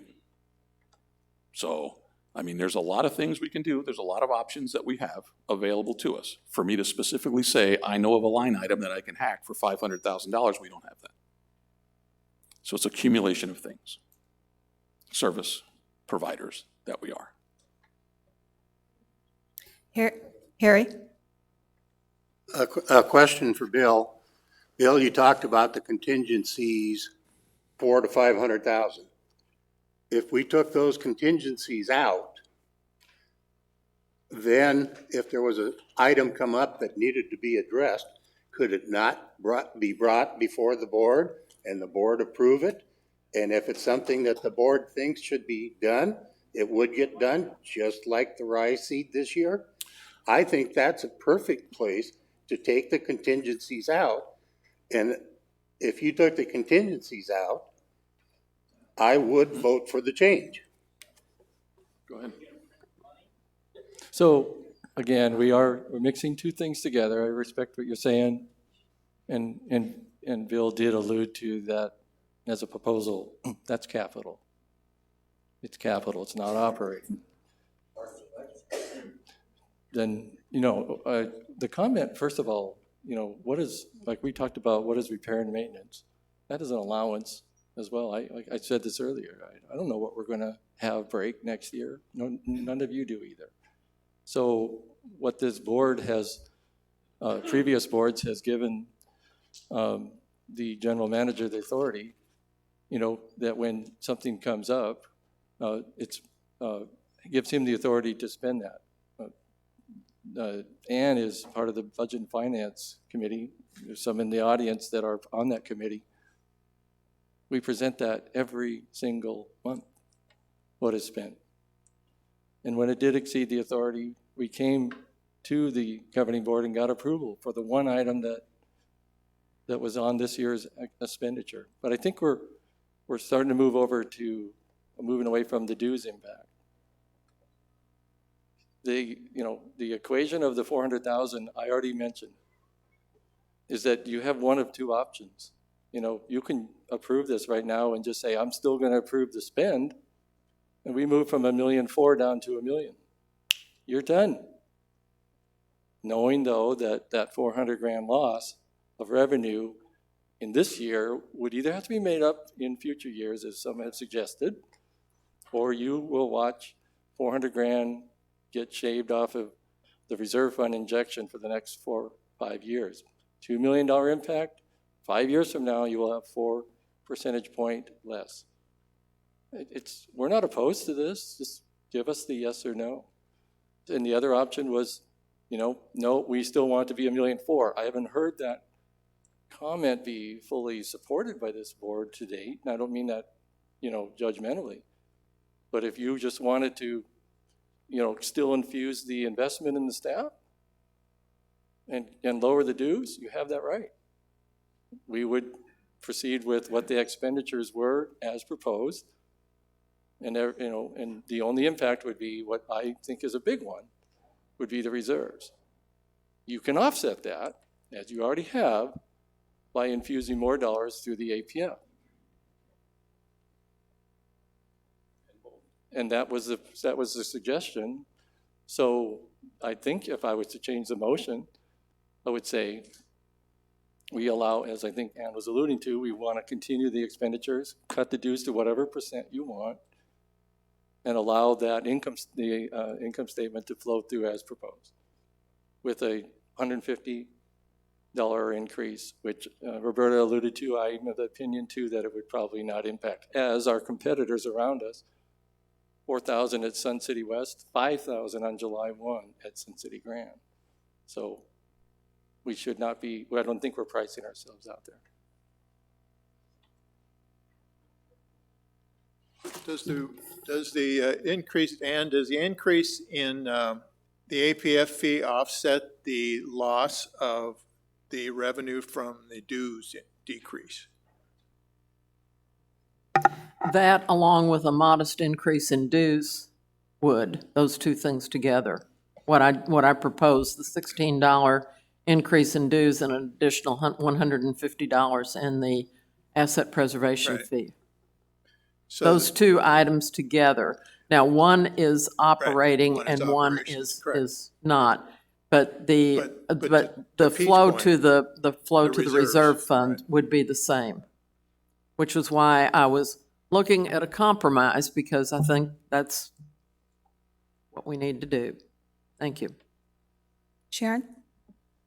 So if you take Pete's comment in regards to the continue along and with the income, as far as what we agree we want to spend for salaries and all the rest that are there, and you take what Jim just said and you say that half of that would be covered by the contingency plan taken away and half would be covered by the dues, the APF increase, wouldn't that take care of it to be zero for the dues?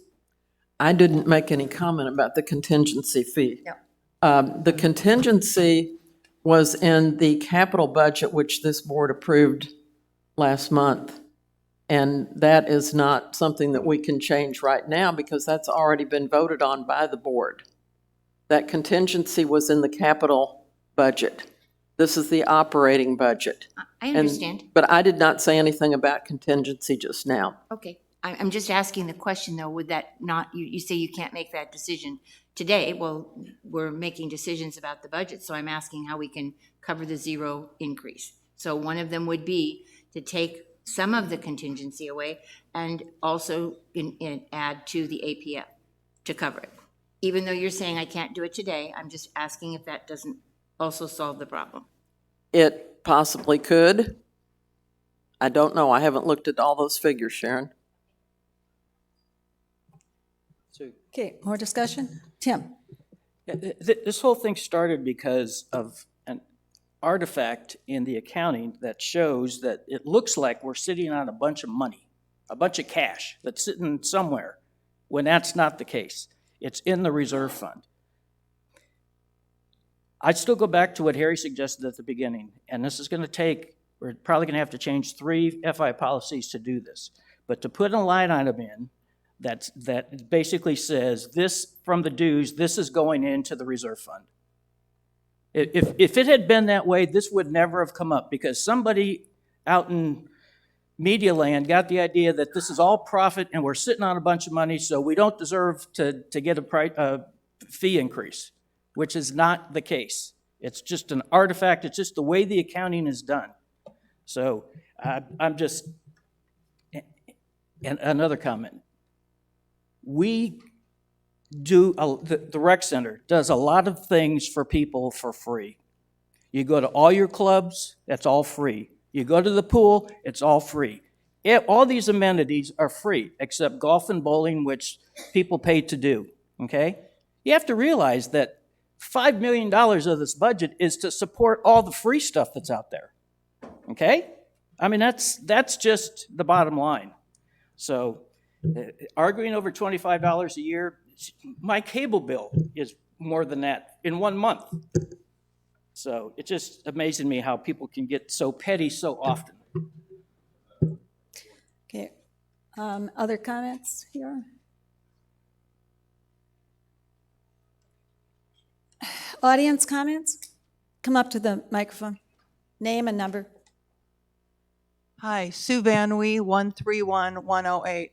And first of all, let me congratulate the board. You guys had so much to deal with, but we retired literally just in time for the pandemic to hit and everything shut down.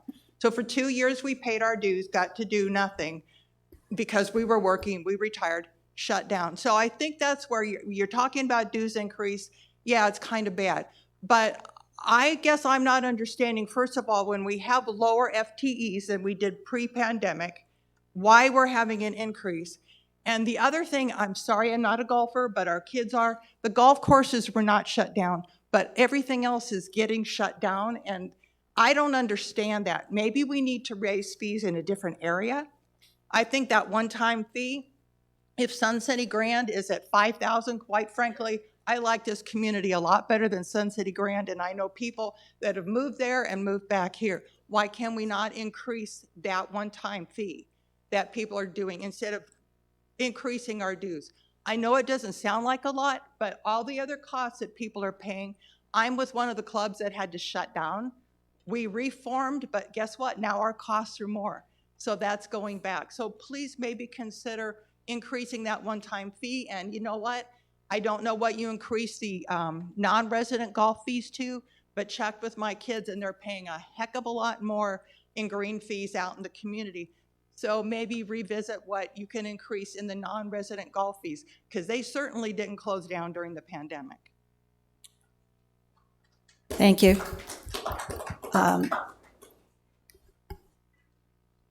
Bruce Lees, 135422. Correct a misstatement about the free access. If I bring a guest to the pool, I have to pay between $3.50 and $5. That's not free, okay? Pardon? Sure I do. They're my guest, I pay. That's for a guest. Right? You to go personally, you don't pay. No, I don't. That's included in my Right. rec fees, okay? I would like to also propose that we do raise the APF to $4,200, because you already raised it last year, $200, from 35 to 37. Sun City Grand, again, $5,000. The real estate here in my home has appreciated almost 100% since I bought it, and that was only 2 years ago. The people that are buying homes here have the capability of stepping up to the plate. I would like to propose that the asset preservation fee go to $4,200. That should help offset the cost in the raise of membership. Thank you. Okay, Lisa, did you have some idea? Yeah, thank you, President Fitzsimons. In listening to the residents, I would not be opposed to raising the APF to $4,200. And at the risk of Tim maybe throwing daggers at me across the room, perhaps we could maybe revisit the golf fees. I don't know if we could withstand another dollar increase there per round, but perhaps we could pick up some of the fees there. But I would be in favor of voting for the budget if we could do that.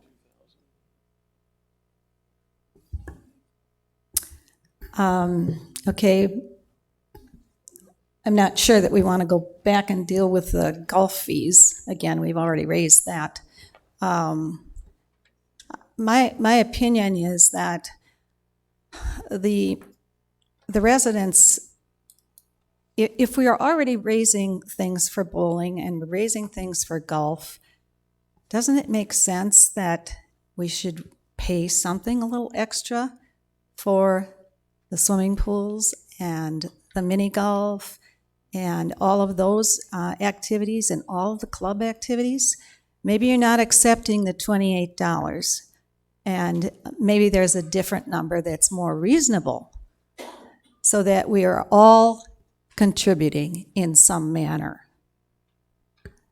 So I would look at, I would be, I personally think that the 4,200 for APF is reasonable. Even maybe 4,300 might be reasonable. But I do want to see that the community members who are not golfers, not bowlers, are also contributing a little bit of something toward the budget. And maybe not 17, but something a little bit lower than that might be palatable. So other comments, reactions to my comments here on the board? Suggestions?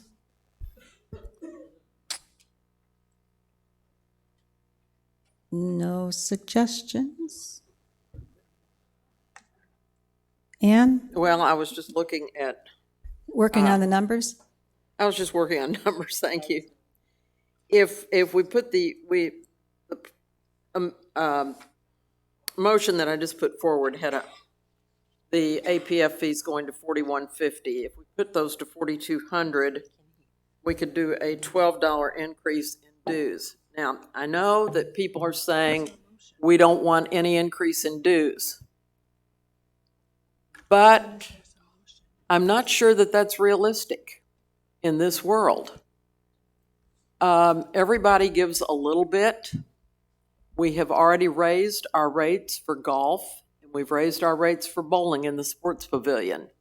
And I defer to Harry and Lisa and their committees because they looked at all of this. And I think they looked at what was palatable and what could be done.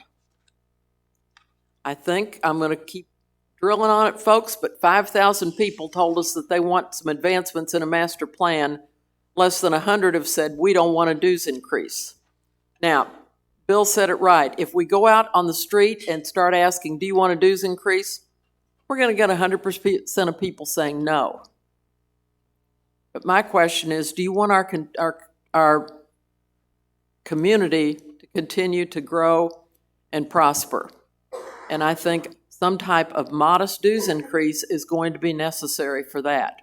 If we want to go to $200 additional on the APF, we could do a $12 increase in dues and do it there. But I personally would leave golf and bowling alone because I think that those committees have done a yeoman's job of trying to find the sweet spot for what we can do with those. And they did. I don't know how many of you came to these meetings, but they did increase non-resident more than they did resident. They look at those kind of things. So. Okay, do you want to put forth a motion with those amounts, and we'll see what kind of a vote we get this time? I move that the governing board approve the total budget for fiscal year 2022-23 with a $12 increase to annual dues and a $200 increase to the asset preservation fee. Okay, do I have a second for that? I need a clarification. Okay. That's on top of the 300 that's Correct. already been proposed. Correct. Correct. That would take the APF to 4,200. Right. Okay. Yes. Just want that clarified in the minute. And I Okay. appreciate that, Are Roberta. you making a second to that then? Roberta? Okay, thank you. Okay, so are we ready for a vote? Well, what would you like to discuss? Go ahead. Go ahead. I don't think I have anything more to say about it, but I'm just saying procedurally. I figured you didn't. Procedurally, Madam Okay, President, you have yes. to ask for discussion Is there any at this discussion? point.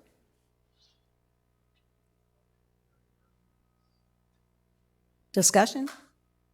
Are you discussing, Lisa? Or? Oh, she's. I Okay, would I'm like to sorry. make one comment. I was interested that Lisa was after golf and now Harry's going to be after bowling for rate increases. So, yeah. Okay, read the motion again, please, Ann. Oh, wait, more comments? Resident comments?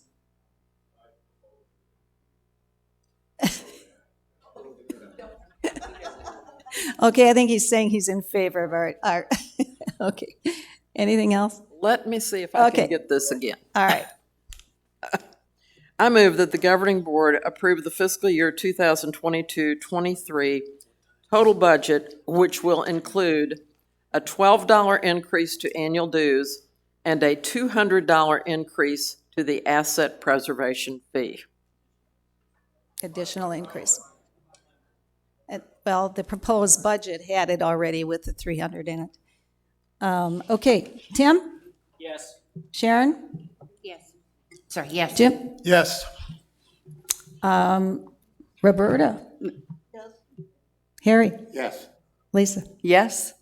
Ann? Yes. Donna? I guess I have to say yes. Okay. Motion passes. Woo! Boy, that was tough. That was tough. Okay. The next item on here are just reminders. Anybody that's a committee member, please complete the committee application evaluation. Could I have it quiet, please? Thank you. We're almost done. Hang in there. Reminder that if you're interested in being on a committee, to submit your requests. You find that they have a lot of power and a lot of recommendations for us. Also, a reminder to the public that June 23rd is the annual owner-member meeting, and we'd like to have you attend that. Okay, board director comments. Anybody have anything else to say? Ann? First of all, I want to thank the board and the community. The input has been valuable, and I think we all need to remember that it's a give and take, and compromise isn't necessarily a dirty word. We've reached a compromise today. Is it what everybody wanted? No. But can we live with it? I certainly hope so. And to those of you who wrote to me and called me, I appreciate those comments, but I want you to take it a step further. I want you to go out and fill out an application to be on a committee. I want you to pick up a petition next year and run for the board. And if you think you know how to do operations, when the general manager's job is available, I want you to apply for it. Because all of you need to put your money where your mouth is and step up to the plate. Thank Okay. you. Lisa? Thank you, President Fitzsimons. I'd like to echo what Ann said. It's exactly what I was going to say. I'd like to thank everybody for coming out. But also, I'd like to say thank you to, I had the opportunity this past week to attend the Golf Council meeting, and it was my first time attending, and it was very informative, and I was really appreciative to Todd and Pat, and well, Harry's in the restroom, but thank you, you guys. It was really, the presentations that they put on is phenomenal, and I thank them for the education that they gave me and taking the time that after the meeting that Todd spent to make sure that I got what I needed. So thank you. Okay, Roberta, any more comments? Donna? Harry? Any final comments? On this side. Sharon? I just wanted to make sure that going forward that we're looking at putting the line item in. I don't want it to get dropped and not put back in for next year. A line item to put how much, of how much is going into the reserves. So Yeah. that we don't have the same problem again. Yes, I believe that that is part of what Harry recommended, and to carry that forth, Karen does keep track of those things that are going from this year to next year, and she has that on the agenda thing for discussions with those issues that we might lose over the summertime. Any other comments? Okay, I just want to thank the audience for attending and for being able to put up with our discussion in front of you. Other comments from the audience? Jack Leary, 128260.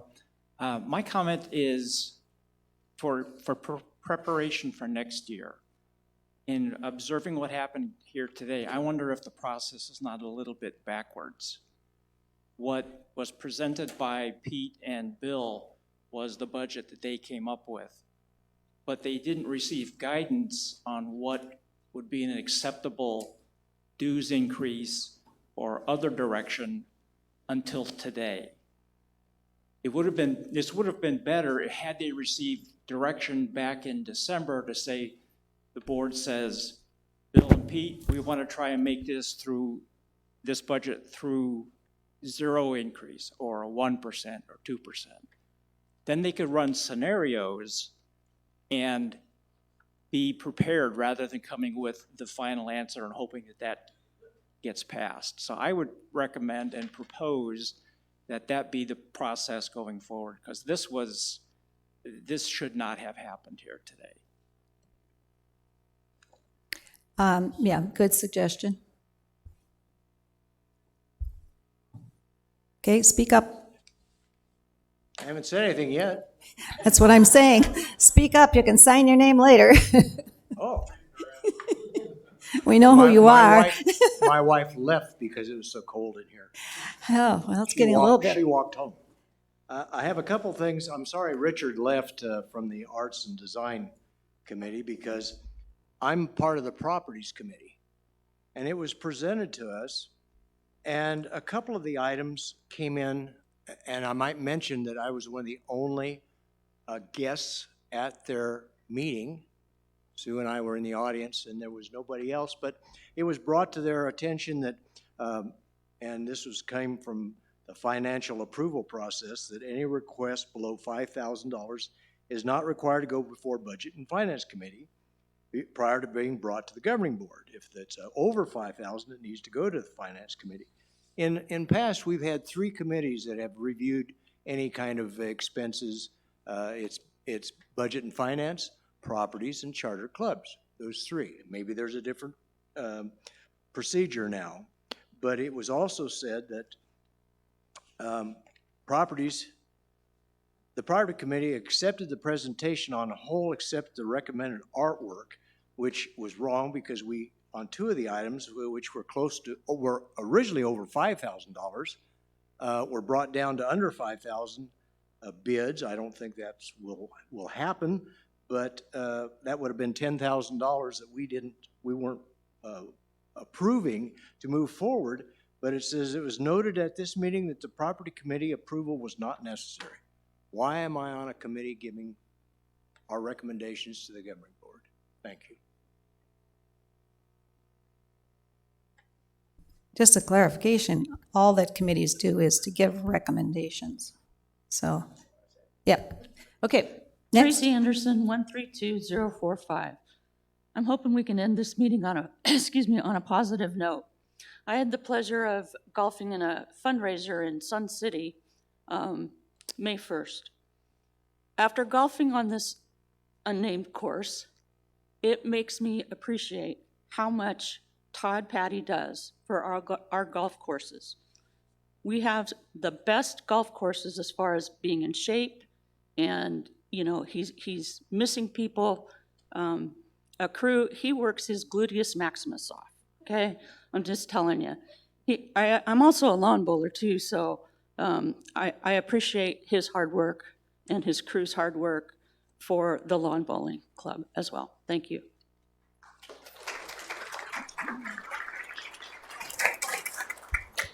Okay, our next governing board workshop will be June 10th, and our next meeting will be June 23rd in conjunction with the annual meeting.